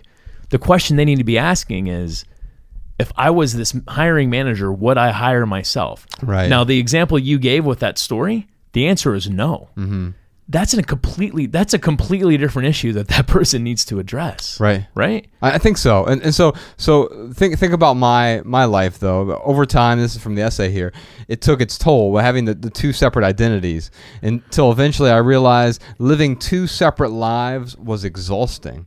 Even disingenuous of me, right? Mm-hmm. It was disingenuous to be this one guy 9 to 5 or really 9 to 9 or whatever, 7 a.m. to 10 p.m. Mm-hmm. I was corporate JFM. And it was exhausting and disingenuous. So instead of hiding one half from the other half, I decided to change my activity to align both halves. Mm. And so for me, it's not just about privacy, it's about having this sense of online congruency. Is my personal and professional self the same human being? Right? And so in my friend's case, she wanted to go as far as changing her name on social media. My advice, do you do anything online you're not proud of in real life? If so, I wouldn't change my name. I'd change my online activity. Exactly. So if you're doing something that you're unproud of or that you're ashamed of, then maybe changing the activity is more important than trying to hide the activity, right? Well, yeah, it's funny because like I want to go deeper with this and say the activities that those people are doing, they're doing them for a reason. Right. And, might be because they're trying to impress a certain group of people. But yet they have to hide this activity so they can get hired by a different group of people. I mean, that whoever this person is in this example, like really needs to question who are they trying to please? Yeah. Like what group of people are they trying to be part of? But yeah, dude, to your point, if they're trying to keep both groups separate, not knowing about each other, leave two completely different lives, it's possible. Yeah. But dude, that's a miserable life. Yeah, it is. It's exhausting. It's an exhausting life. And there's going to always be this misery of this discontent you're going to feel because you're not going to feel like yourself because you're never your full self. Because you're not yourself. Yeah. Yeah, you're incongruent in a way. And again, that's why I put myself in the scenario. That was me. For sure, and I can still see it now. If there's something I'm afraid of sharing or whatever, I have to question, like, is this my best self? So for me, there isn't an online self and a real life self these days, just myself. Whether I write something online, speak to a crowd of people, or have a one-on-one conversation with a friend, my life is congruent. Don't get me wrong, I still have a private life, and so this is the part that really applies to Michelle here. I still have a private life. Like most people, I enjoy having sex, sending dirty text messages, and walking around the house naked. I just don't share those details publicly. Not because I'm ashamed, but because they're private, and because they don't contribute to the greater good. There's a big difference between a public online profile, which is an extension of oneself, and a private, intimate conversation. Personal interactions that are not meant for public consumption. And so, really, deciding what's private and what's public, that's a personal matter for you, Michelle. You can share whatever you like. Just don't be ashamed of who you are, because shame is ugly, right? And so what we want to do when we're separating our public life and private life, I ask myself, does this serve the greater good? And if so, then I'm willing to share it. You're not going to see a nude selfie of me. That certainly would serve no. I'm just like rolling my eyes right now of like all the, I don't know, I'll come across some Instagram celebrity picture gallery of like all these bathroom selfies or something like, and it's like, hey, bathroom selfie picture gallery, like just people thinking like, oh, it's cute and funny because I'm on the toilet and I'm going to take a picture of myself in the bathroom. It's like, that is like the, I don't know. The only way you can get more masturbatory than that is by putting a picture of yourself masturbating on social media. That's the only way you could get more masturbatory, in my opinion. Yeah. I mean, it Look is. At me. It's the epitome of that. And so I think, Michelle, what I would encourage here is finding a line, finding a boundary between your private life, and then ask yourself, as we stated early on, why am I using this? And I think there are really two reasons to use social media effectively. There may be more, but the two that I see is to broadcast. That could be about your product or service, but you want to do so in a way that adds value, right? You want to start a conversation, and that leads to the second side of things. It's about communication, right? You're communicating with an audience or a potential audience about your product. What you don't want to do is just get out there and be like, look at my product, look at this, look at this, look at this. Or even if you're not doing it from your own point of view, your company's point of view, look at our new product. It's great. It's beautiful. No, why do people care? Why do people want to follow that? How are you adding value? Another person I would encourage you to follow on social media, he's on Facebook and Twitter, Scott Stratton. He has a great podcast called Unmarketing, and he talks about how do we communicate our products and services with the world in a genuine way? How can we be congruent with what we're trying to broadcast to the world? And then for you, Michelle, decide what's off limits for you, and then draw the line there. And the line may change over time. Over time, you may be more comfortable sharing more about yourself, or you may become less comfortable. In fact, I think for me, me, I've become more and more private online over the past few years because I was oversharing at one point, and I'd rather take that time to create. Right. I just read this article the other day about how it was a study done on people who constantly post pictures of them and their significant other. Yeah. And how the more pictures you see online of that person and their significant other, there is a correlation with the more insecure, the worse the relationship is. Yeah, inverse relationship like between the way it looks online and the way it is in real life. Exactly. And it's funny because I was so happy when I saw this because Mariah, she's like, you don't post enough pictures of me online. She's never actually said that verbatim. But like, every once in a while she will mention something like, maybe you could put more pictures of me on there, or whatever it is, man. Like she sees other people posting pictures of their relationship. Every other picture. Yeah, and she wants people to know that her and I have an amazing relationship. So she wants me to project the same thing, which I totally understand. Sure. But when I found this article, I sent it to her, and I'm like, this is a very good sign that I don't do this, by the way. Yeah, definitely. I mean, and obviously it's correlation. It's not causation based. There are great relationships out there. They post every single picture that they've ever taken. Sure. There are terrible relationships that don't post any pictures, maybe because they're ashamed, right? Mm-hmm. And so the last thing I will tell Michelle here is this question that you're asking. It's the question I started wrestling with in 2014. And it's taken 3+ years. With December 2014, after we finished that big tour, I remember sitting down and saying, we're using social media in a way that's in triplicate, and it's not that useful. Mm-hmm. But here's the sad thing. I didn't have the courage to make the change sooner, right? To sit down with you, Ryan, and then eventually Jessica or whomever, and say, hey, we need to do a better job of curating this, of adding value, using these tools as tools, and not, if you have a hammer, I want to use it as a hammer, and I don't want to beat someone over the head with it. Right. And we weren't beating people over the head with it. We just weren't using it to our full potential. We were doing a good job at social media. We were shotgunning, dude. But we weren't doing a great job. No, we were shotgunning. Yeah, and so that's done. We're done doing that. It's not about promoting us. It's not about it's about adding value to an audience, and if we can do that and then use it to communicate products and services that we may occasionally put out there, great. But that's not the primary driver, and certainly making money from it is not a primary driver. You'll never see an advertisement in there or anything like that. We want to use it to augment our creations. And so, Michelle, if you can do that, I think you'll be off to a really good start.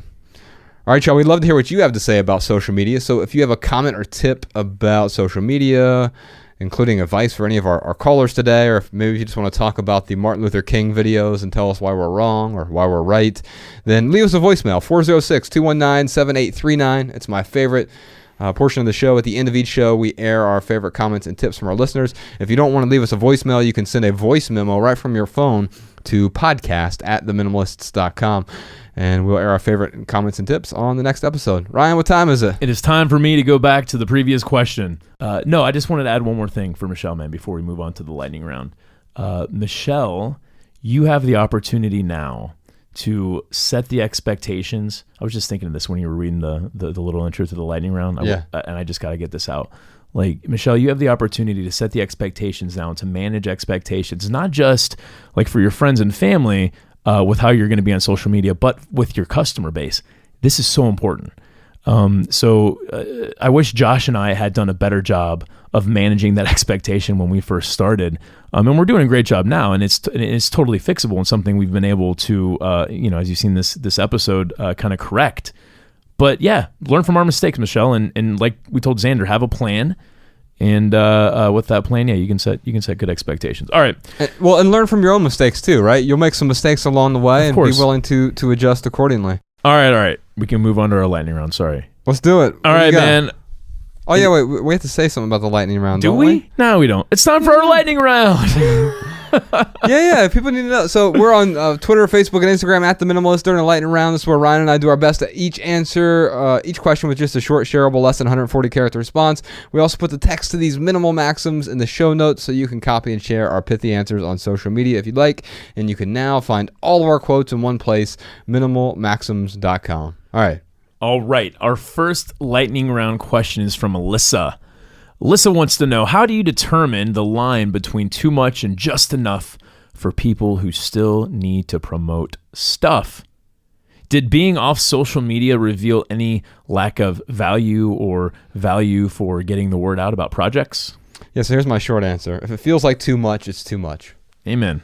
And so think about that for a second. She asked, how do you determine the line? For me, that tends to be the line. And here's the cool part about that, but also the frustrating part about that. Maybe it's cool because it's frustrating, Ryan, but if it feels like too much today, and then tomorrow it feels like too little.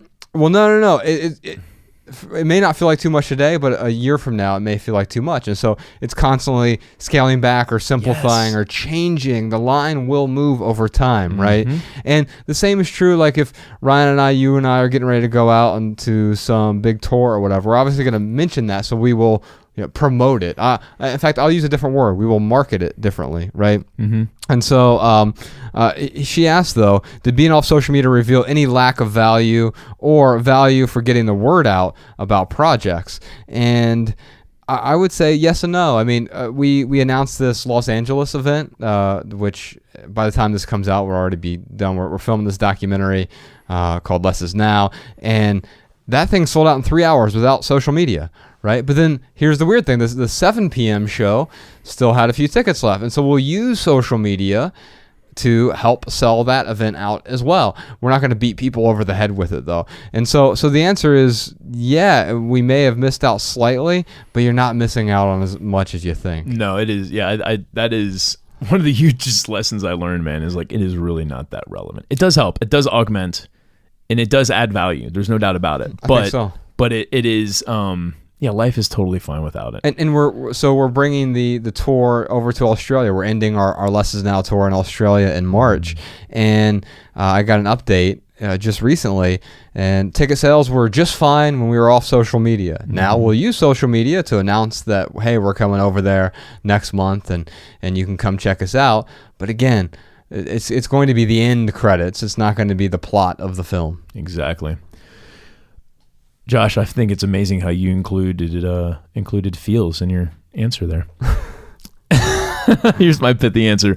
For me, any social media is too much. The question I try to ask myself is, how can I use this tool as little as possible and still add value to the various platforms people love?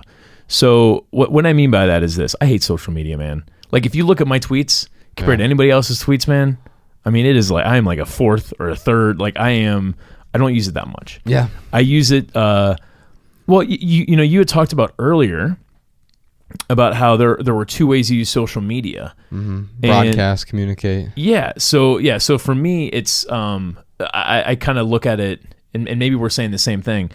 I look at it as you are either you're either broadcasting, you are saying something on social media, right, or you are consuming social media. Yes.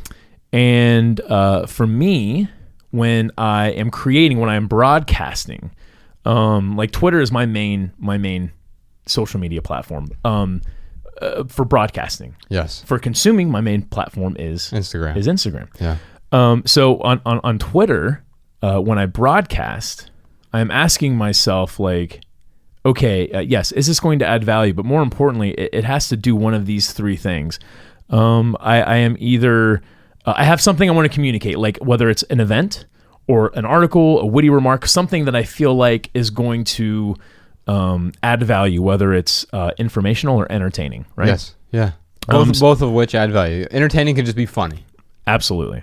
So one of those reasons, it's when I have a question. So I love going to Twitter. Yeah. I did this on Facebook a little bit, and it did help a lot because sometimes I got to get out of my bubble. Yeah. Sometimes like I am in too much of a bubble, and I'm like, all right, dude, everyone who I hang out with is telling me the same thing, and that's okay. But I want to hear a different perspective, and an unbiased perspective.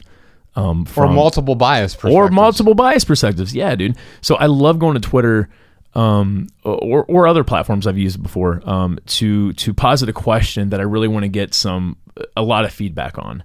But really, other than that, man, like I was going through my feed and thinking about how I use it. I don't use it much beyond that, man.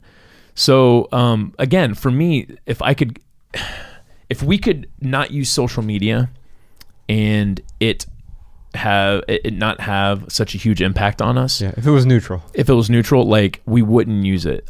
It does have an impact. You know, there isn't like a percentage I could sit here and put on it and say we change this many more lives when we use social media than if we didn't. Like, there's, you know, it's impossible to quantify that. But I think you can quantify it to a lesser extent, and you can look at like how many people subscribe or visit the blog, I should say, and podcast and other creations versus how many people follow us on social media. And it's probably 1/20th, so 5% of the value of what we do is, you know, because what do we have, 1 million, 2 million people on social media total across all platforms? Sure. But we probably have 20 million people a year across all the other non-social media platforms. And so if I look at it that way, I realize... So it is a bit quantifiable. I think so. Yeah, the question is, from. I don't know if people get the same value, though. So, like, I think you get disproportionately more value from, say, the podcast or the blog than you do social media. So it may be that 5% of our audience is on social media. Maybe it's even 10%, right? 5 to 10%. But then do they get as much value as they do from the other 90%? And if you use that, then what you can say is, man, we should allocate 5 to 10% of our time on social media and the other 90% of the time creating, which I feel pretty good about that. Yeah, I do too, man, for sure. I want to be clear, like, I'm being a little hyperbolic, right? With any social media is too much. Like, when I was writing this out, I was thinking about, like, going to the gym. If I didn't have to go to the gym, I wouldn't. You know what I'm saying? Yeah. I mean, for all intents and purposes, I hate going to the gym. Right. But I love what going to the gym gets me. You love having gone to the gym. I love having gone to the gym, right? Exactly. And that's how I kind of look at social media. Like, I don't really love social media because it is an extra... it's just a thing that takes my time up. Right. It's a time suck. It is what it is. Whether it's good or bad, we try to make it as good as possible, as much as possible. Right. But the point is that I can go to social media, though, and I can use it in a way that is very inspiring or very helpful, adds a lot of value. But just like going to the gym, dude, you can go to the gym too much and you can hurt yourself working out too much. Absolutely. I mean, you hear these stories of so many CrossFitters who, like, they're just starting CrossFit and they used to be an athlete, but they haven't worked out in 10 years and they start CrossFit because they have the motions down or whatever. All of a sudden, people are throwing out their back and dropping plates on their neck and all this crazy stuff. And you're like, oh, I'm doing this wrong. Too much, too soon, too much emphasis, whatever. And I think the same is definitely true with social media. All right, Mikey wants to know, why return? Does social media actually make your life more meaningful, or is it really just a modern platform to advertise? He has advertising quotes there. I believe I did that with my inflection. Yeah, you did. In the radio biz, we call that a vocal quote. As I'm talking about inflection, Josh has his hands above his head, flexing his biceps. Like, bicep. I just have one. He's a minimalist. So here's my pithy answer, and then we'll talk about it a little bit. A paintbrush can create a masterpiece. A paintbrush can destroy a masterpiece. An idle paintbrush, however, does nothing at all. And so the thing that I would just talk about here is social media is a tool, and it can be both. It can be meaningful. It can also be a platform to advertise. Now, I'm going to read something really quick from Derek Sivers. A moment ago, I was talking about his book, The Mindset of Marketing Your Music, which he's reworking on. We'll put a link to it in the show notes. This is real quick. The title of this chapter is Marketing Just Means Being Considerate. Don't confuse the word marketing with advertising, announcing, spamming, or giving away branded crap. Really, marketing just means being considerate. Marketing means making it easy for people to notice you, relate to you, remember you, and tell their friends about you. Marketing means listening for what people need and creating something surprisingly special for them. Marketing means getting to know people, making a deeper connection, and keeping in touch. All of these are just considerate, looking at things from the other person's point of view and doing what's best for them.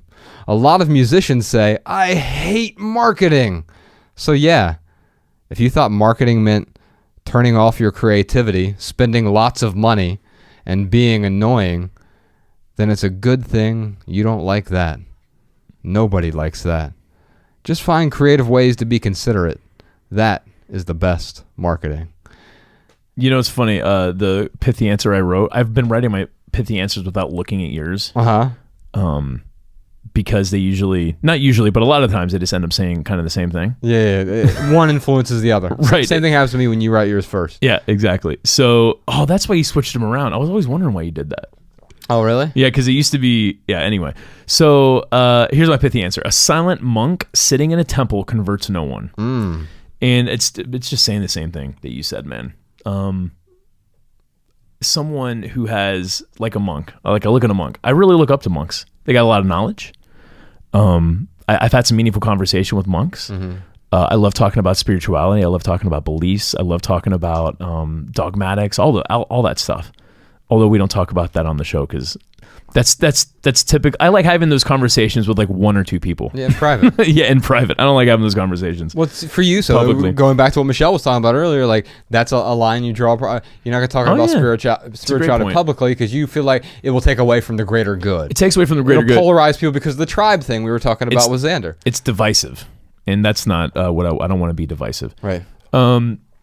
But yeah, but when I think of a monk and how much I look up to a monk and why I look up to a monk, if every single monk ever like just went to a monastery and was silent and never left the monastery, then I never would have had the opportunity to have a really cool conversation with a monk. Yeah, it wouldn't serve the greater good. Right, exactly. So, I would argue that people who have an amazing message or story that they really want to get out there, or something that is going to add value to a lot of people, it's going to help in some way. They're kind of doing a disservice by not saying anything. Yeah, I think so. And so I think that's the point. Why return? Because not returning would do a disservice to our audience and the people who rely on us to whisper amongst the noise, right? David Foster Wallace has this great quote in one of his essays. He talks about a guy going to a Metallica concert and whistling Mozart. Yeah. And that's what we're trying to do sometimes. It feels like on social media. It's pretty loud, man. But we're just going to come in there calmly. We're going to speak softly. And not everyone's going to hear us, but hopefully some of you will. And I think that's pretty great. And I think that, Mikey, we're not advertising. We don't do advertisements. We have done in the past. I don't think I'll do this ever again. Maybe we will, but we've done promoted posts on Facebook, but just to our audience. Facebook it's pay to play, right? And so if we have, I don't know how many people follow us, 500,000 people on Facebook. If you want to reach all of them, Facebook isn't like, just go ahead and post something. You can reach all of them. They make you pay to reach all of them. But we wouldn't just put up an ad to say, please target, young women in Alberta who want to, listen to podcasts or whatever. But sometimes it's just like we'll use MailChimp occasionally to send out newsletters from our website. You have to pay to do that. It's not free, and it's just a platform.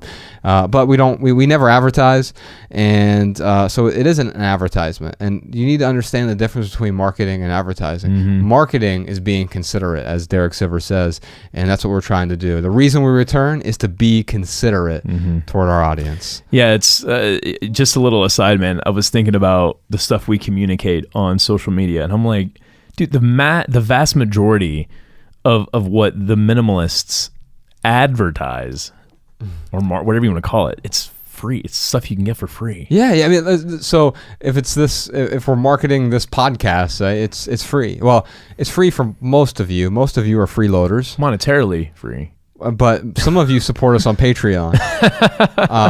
You're not freeloaders if you don't support us. What? Yeah, technically you are. I mean, that's the economic term for it, right? It's called the freeloader problem, right?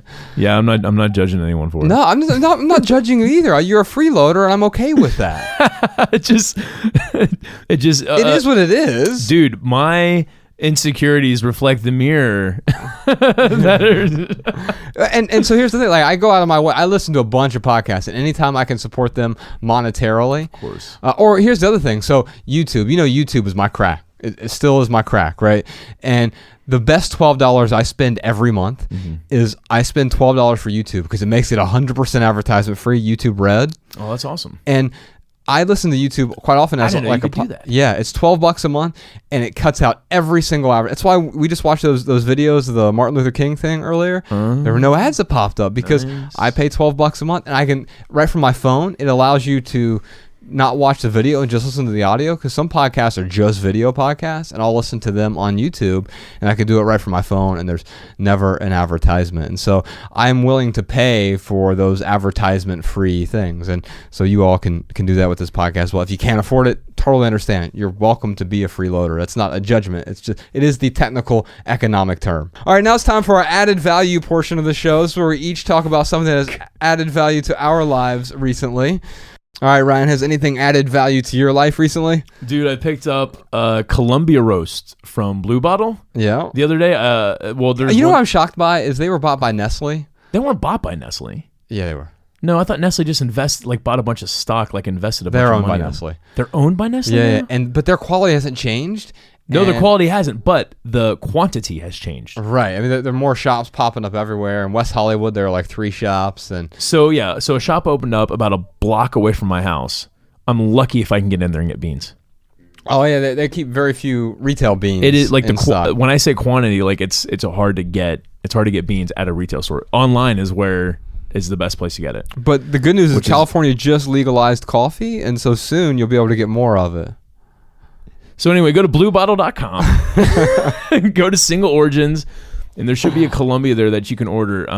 Their stuff does go really quick, like I was saying. So I hope you can get, if you're a coffee lover, I hope you can get it, because it is a damn fine roast. Or if you're in the Bay Area, if you're in Los Angeles, you're in New York, they have shops in all 3 cities. I think they're coming to Boston and Miami pretty soon too. They're in New York. They got a couple shops in New York for sure. Yeah, that's what I said. Oh, I said if you're in, you weren't paying attention. You said you said the Bay Area. I was stuck on. Or if you're in the Bay Area or LA or New York, then you can go in and get the coffee right there. I was stuck on the West Coast, man. And then if you're in Miami or Boston, they should have a shop coming soon. Anyway, I think they're opening up a shop in New York pretty soon, aren't they? well, yes, Ryan. I'm glad you asked if there's something that added value to my life recently. So dude, I'm just, you know what, dude? This portion of the podcast, I'm assuming like 80% of people shut the podcast off when we're like, let's go to the added value. I get so many comments of when we don't do an added value segment. How come you do an added value segment this week? No, there's definitely a lot of people that listen to it still, but it's just we can let loose a little bit more here, because I know that 80% of people have stopped listening at this point. So Cal Newport, we already mentioned him once, but he wrote this article called Arnold Bennett's Fight Against Steampunk Social Media. And he talks about this guy, Arnold Bennett. He published a short volume called How to Live on 24 Hours a Day, which, by the way, is such a great title. How to Live on 24 Hours a Day. This is in 1910, and he was alarmed with the way the newly emergent British middle class seemed to waste their time outside of work. The average salaryman in this era doesn't live, he noted, but instead muddles through, wasting time. And he has a little quote there. That inexplicable raw material of everything, the supply of which, though gloriously regular, is cruelly restricted. So he's really just talking about how we're wasting all of our time. Now, this is the same argument we put forth for social media these days, but if you read this essay, I won't go through the whole thing here, but he talks about how basically people just come home from work and they just potter around, right? They go play a game of cards, or they're basically just wasting their time, and we're doing the same thing with social media. And so maybe another question to ask ourselves is this wasting my time? Or even better, is this the best use of my time? You know what, dude? But we've got to we've got to be clear too, though, that like it's okay to waste time sometimes. Yes, we have to give ourselves permission to waste time. Right. Like it's just a balance of like, we want to create, but we also got to relax. So it's like wasting as little time as possible, but still be okay with wasting a little bit of time. And so maybe the best question to ask is this the best use of my time? Yeah. Right? Yeah. And sometimes wasting your time is the best use of your time. Yeah, absolutely. That's Usually a great point. it's not. Let's be clear. Of course. Wasting 23 hours a day, not advisable, right? Being able to discern when it is okay to waste your time, that's what we're all striving for, man. I still don't know if I'm wasting my time properly or not. You know, and treating it maybe as a reward sometimes is great too. I know I do that with my crack YouTube. Like I will schedule it and say, okay, if I've accomplished what I want to accomplish, I need to get through all these things, write this essay, whatever. I'll give myself permission to go on YouTube for an hour and sort of veg out, waste that time productively or intentionally wasting time, which isn't a waste at all. Ooh, there's something pithy in there for you, Sean. Anyway, I got a couple more recommendations here because they all sort of go together. I already talked about the Center for Humane Technology. They have a page on there called Take Control. It's about social media. So let's just talk about some of the things from that. We'll put a link to the full article in the show notes. So the Center for Humane Technology is started by Tristan Harris, a former ethicist at Google, and he's trying to help people take control of their phone. And here's some simple changes that will help you take control of your phone. Turn off all notifications except from people. And notifications appear as red dots because the red triggers, that color triggers you, it instantly draws your attention in, basically. And so he talks about that and how to turn off all of your notifications. Go grayscale on your phone. I know I've tried this in the past, and man, it really helps. It radically reduces the amount of twitching that I do for my phone because it's less exciting when it's all in grayscale, right? Let's see. He said the next tip here is try keeping your home screen on tools only, and he shows a little setup here of how to only have the tools there. So your notepad, your GPS at the bottom, maybe, right? Maybe your voice memo. Well, here I'll show you the picture here. He has this set up really interestingly. That's awesome, dude. I'm not trying to one up him. Yeah, but my screen has my home screen has only those 4 things at the bottom. Yeah, no, totally. And I think this is a nice step in between, right? Where you have only the tools on your phone. For me, a Kindle app would be on there. Your calendar might be on there. And so he shows you how to do that. Launch other apps by typing. So if you really want to go to Instagram, force yourself to scroll down, type in the word Instagram, and it forces you to think a little bit instead of mindlessly swiping to find that icon, right? Yeah. Actually going in and typing in the name. Charge your device outside the bedroom. He talks about why that's important. Go cold turkey. Remove social media from your phone. That's one of the things we did in January for sure. Just have all those icons gone. And I found myself twitching for it at first, but then of course, when you can't twitch for it, you find something else to replace it with. Hopefully it's maybe a Kindle app or something more useful. Yeah. This one was interesting that you and I actually do this occasionally, Ryan. Send audio notes or call instead of texting.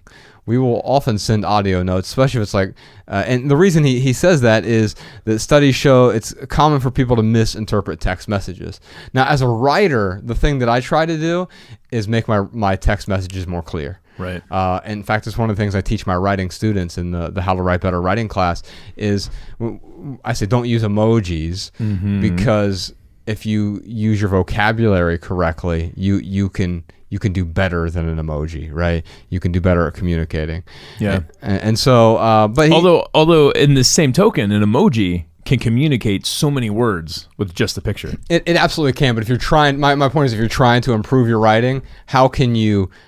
I'm with you. How can you create that emotion? There's an appropriate time for an writing? emoji, and there's Right. an appropriate time for not an emoji. Right. I agree with you. The majority of the time, it's probably not appropriate. And actually, in texting, maybe it's appropriate more there. But I'm sorry, in like a professional setting, I guess. Is what I'm right, saying. right, yeah, absolutely. But when you're trying to improve your writing, one of the things that I encourage people to do is avoid those little shortcuts or whatever. But I like this if we're just trying to communicate with each other and we don't want to be misinterpreted via text message because of tone or whatever. You can have tone in a little voice memo you send over to someone. So Absolutely. send that audio note instead of sending the text. And then he has a texting shortcut here. Use quick reactions. And so he talks about that. And then there's a bunch of other resources there at the Center for Humane Technology. It's their Take Control page over there. And then 2 other things that sort of go together. There's a podcast I listen to occasionally. I've got Sean listening to it now. I think Bex listened to it. You know, I love music. I'm really into music. There's a New York Times Popcast is what it's called. And the critic on there, his name is John Caramonica. And 1 week he'll put out an episode about jazz music, and the next week he'll put out an episode about Little Peep and the new SoundCloud rappers music. I find it's weird that Lil Peep has been mentioned now on 2 podcasts in a row. Well, may he rest in peace. Yes. And he'll talk, but he talks about this music with such nuance. He can go through a Lil Peep album the same way he can go through a John Coltrane album. John Caramonica is sort of a savant of. I want to hear him review a mumble rap album. Yeah, that's. I mean, Lil Peep. Lil Peep is mumble rap. Is effectively mumble rap. Yeah, that is true. And man, he's good at both. But then he did this episode recently on how some of the best writers in 2018 in music are female writers and female bands, and he introduced me to this new band called Snail Mail, and they have this EP that came out in 2016. It's the only work that's out there right now. All right, so I've been finding value in that EP. Apparently Snail Mail has an album coming out hopefully this year. It really is some of the best writing that I've heard in music recently. So check out the Popcast if you're looking for a new podcast to listen to, and if you like music, and then also if you like music, check out Snail Mail's Habit EP. All right, let's move on real quick to Right Here, Right Now, so we talk about what is going on in the lives of the minimalists. So, Ryan. Josh. Let's talk about what's going on in our lives. What do we got going on? We got Australia. We do, but first, a lot of people have been asking me about my health. I've been talking a little bit about my health. Eventually, within the next few months, hopefully, I will do a podcast or maybe a series of podcasts talking about how I got rid of my back pain, which I struggled with desperately. I mean, it was 10 out of 10 pain for a while. So we'll hopefully do an episode. I thought we were going to have that. to cancel our tour in 2014. It was so bad. Yeah. So we'll deal with that. I'll try to deal with some of the other problems. I had really bad gut problems I fixed, mercury poisoning. I'm going to try to bring one of my doctors in here to talk about from Nourish Balance Thrive, Christopher Kelly. Have him come in and maybe talk about and maybe go over some of my tests and something that would be helpful for other people. And also talk about things I'm still struggling with health-wise, like my multiple chemical sensitivities. Did you get the mold tests back yet? I haven't gotten back yet. We did a mold test last week. It takes about 10 days to get that back. But I've gone through so much. I've improved so much. I've got a lot of room to grow still and to improve. But hopefully I'll be able to do a podcast episode detailing some of the health stuff, not to just pontificate about what I've improved, but I really want to help people. And I get questions all the time about how I improve certain things about my health. Next week, we've got a podcast episode about emotions with Courtney Carver. So Courtney Carver is going to be in our new studio. We're going to record a podcast episode with her. We're actually going to be doing an intro for a book tour stop she has here in Los Angeles. By the time this comes out, that will have already happened. She has a new book out called Soulful Simplicity. You mentioned we're going to be in Australia. So those are either sold out or really close to selling out in almost all the cities. We're going to Perth, Adelaide, Brisbane, Sydney, Melbourne, and Auckland. We have 2 stops in Melbourne because that first one sold out. I know they're all getting pretty close, so come on out if you want in March to see us live. It's a Less Is Now tour. You can go to theminimalists.com/tour. You can find all the theaters, dates, and tickets if they are still available. And if you want the show notes to every single episode that we create, we can send them to you via email. Just go to our website, theminimalists.com, type in your email address at the top.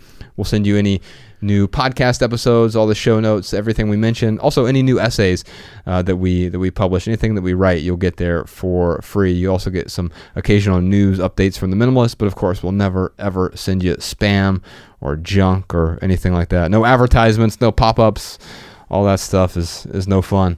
And this week on our Postscript episode, we're changing the name, Ryan, from Overtime to Postscript. Yeah. 63. We went out on Patreon and asked the folks on Patreon, and 63% voted for Postscript. 37 said they wanted to keep the Overtime. So from here on out, they aren't they're Overscript. Oh my God! New poll. Postscript or Overscript? Or Post Time. Just for the record, I don't care what we call it. Okay, fair enough. So this week on our Postscript episode, we're going to try to answer 5 quick questions about social media. The first one is, are you going to use your personal accounts the same way as the minimalists' accounts?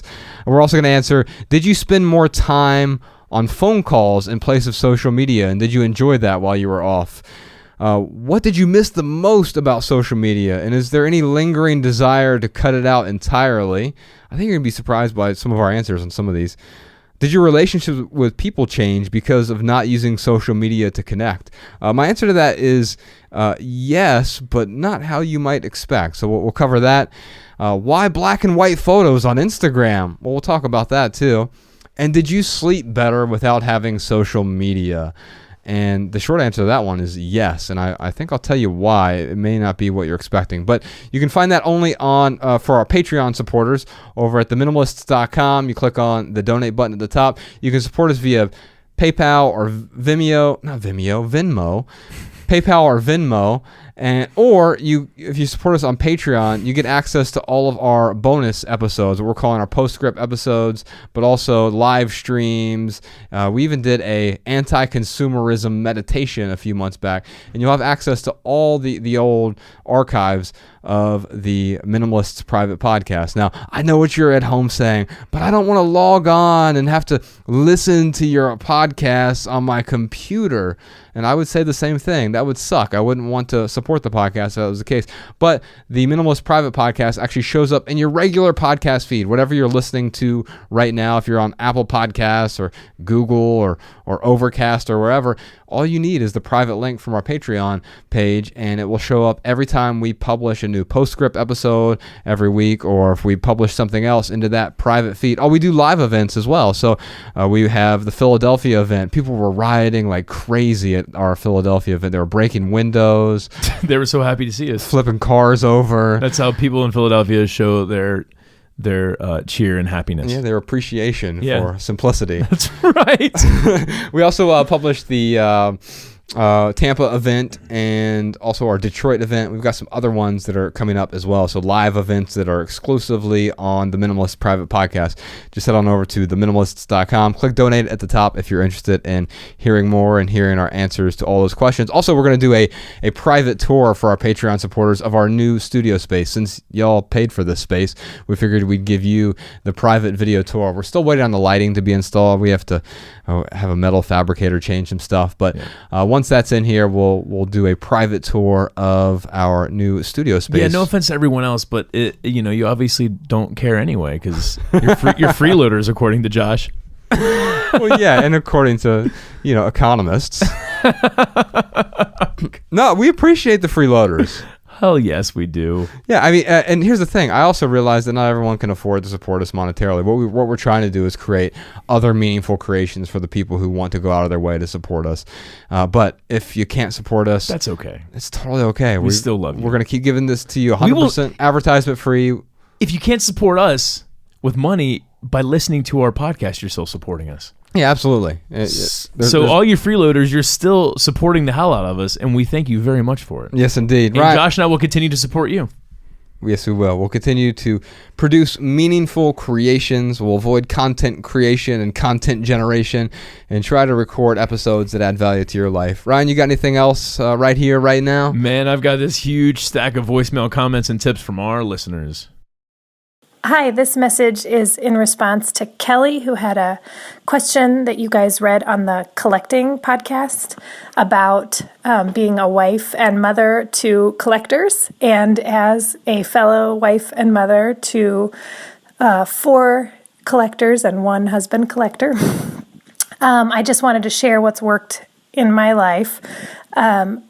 We try and have a policy where shared spaces, family room, kitchen, etc., we keep pretty minimal. We keep our personal items out of it. And then in their own rooms, they have closets, cupboards, bookshelves where they can house their collections. And when the collections begin to exceed that or new collections come in, then I help them decide what they can take out and replace.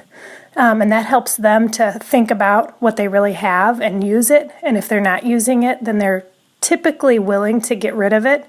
At least that works well for the children. And then for my husband, he has places in the basement where he can store things that he's not willing to part with. And knowing those things are there does drive me crazy, but that's part of being in a relationship, and I just have to let that go as long as it's not in my face. cluttering up the house. I can live peacefully and not be stressed out, and they can still have their collections. Hey there, this is Jessie from Germany, and I want to share a tip for decorations. There's art libraries in many places which allow you to take home pieces of art for a couple of weeks. And that's great for either having cool pieces of art at home that cost almost nothing, or it's a good way to figure out what kind of art fits your style before actually purchasing anything. And my name's KB. I'm from Melbourne. I'm really excited about seeing you in a few weeks' time. I just had a tip for everyone out there who also had collected magazines and been hoarding them for a few years, such as myself. High schools really appreciate the donation. If you know a teacher or there's a local school nearby, just ask the art teacher or the fashion teacher if they need some new magazines for collaging. When I was in high school, this was always one of my favourite activities, and they're not that easy to come by if you don't want to buy them. So just get them out of your life unless you still read them, but chances are you probably don't. All right, y'all, that's it for this episode. If you have a question for the Minimalists, give us a call, 406-219-7839. You can also email a voice memo to podcast@theminimalists.com. And if you leave here with just one message, we hope it's this: love people and use things, because the opposite never works. Thanks for listening, y'all. We'll see you next time.